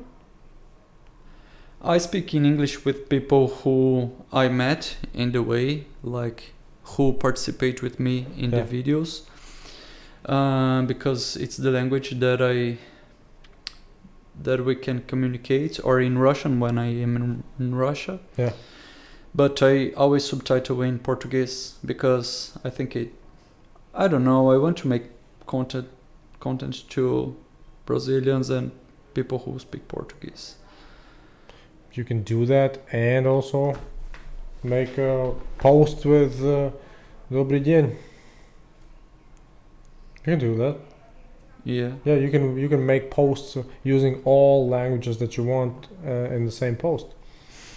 You really want to become an international star, right? I think you definitely, because you are so friendly, you are, and you're so universal. It's a really rare combination, if you ask me. I mean, look, I've talked to a lot of people, right? I've met a lot of people. I'm telling you this honestly. You have a mass appeal. Uh-huh. That's what I'm saying. So if you can use that opportunity, right, in small steps, just experimenting with hashtags on Instagram Mhm. and using other languages maybe in your videos, or combining languages in your videos and posts, yeah, you just see what from there. If people, because Instagram, for instance, is definitely something I didn't expect to be used so much as it is. People really do like to use Instagram, Mm-hmm. which is weird because I don't like it as an interface. It doesn't seem so. It doesn't seem so intuitive as it should be. Really? Yeah. I think it's perfect. We'll see. Uh-huh. There's the you consider it. I don't like, for instance, the square photos. I'm used to having a little bit broader photos. Like albums? Yeah. Uh-huh. Just traditional photo Yes, ratio. I think it's perfect, but our photos are here now. Our content are here. Yeah, well, that's what I mean. I mean, you could have a traditional ratio for photos on Instagram as well, but they somehow chose the squares. I don't know. Doesn't seem right to me. But that's just my You are conservative? opinion. Well, I'm not used to it. That's about it. I'm just Uh-huh. not used to it because everywhere I look, there's a monitor. It's not a square. It used to be a square. Remember? Remember when monitors were used to be square? Right? It's not anymore. So it's like everything that you see, the TV, the. But you love internet. Hmm? You love internet. But I'm not saying that. But it's not related to the internet. It's It's related to the program, Mm-hmm. the app. Mm-hmm. It could be much more intuitive, much more synchronized with the rest of the world. But it seems to me that Instagram is almost like a world by itself. Mm-hmm. It seems like it's totally isolated from the rest of the world. It's just Instagram as a completely separate platform. But then again, I can just post it also on Twitter, which I guess nobody really uses anymore. Twitter? Yeah. There is a lot of people who loves Twitter. I think not a lot. Not a lot. It used to be more. Now Instagram has almost single-handedly taken over Facebook and Twitter as the main source of news, main source of content. So Instagram it is. But the cycle, maybe it will change and arrive another social media that will substitute this kind of things. Not until there is a change in technology. Well, because this one is the medium for Instagram, right? Yeah. I mean the smartphone. All right. Anyway, I mean somebody's calling you. Yeah. We can wrap it up. It is 3.5 hours. Yes, we already have a lot of conversation. So thank you, and looking forward to seeing your posts, and looking forward to seeing you on at least Russian television. All right, thank you. Or if not Russian television, then Bollywood movies. You have a lot of I options prefer to go choose. to Brazilian television and make my own show. Yeah. I mean, you can do your YouTube show right now. Right. All right. Thank you. Thank you. And let's wrap this up. 1 stop. 2 stops.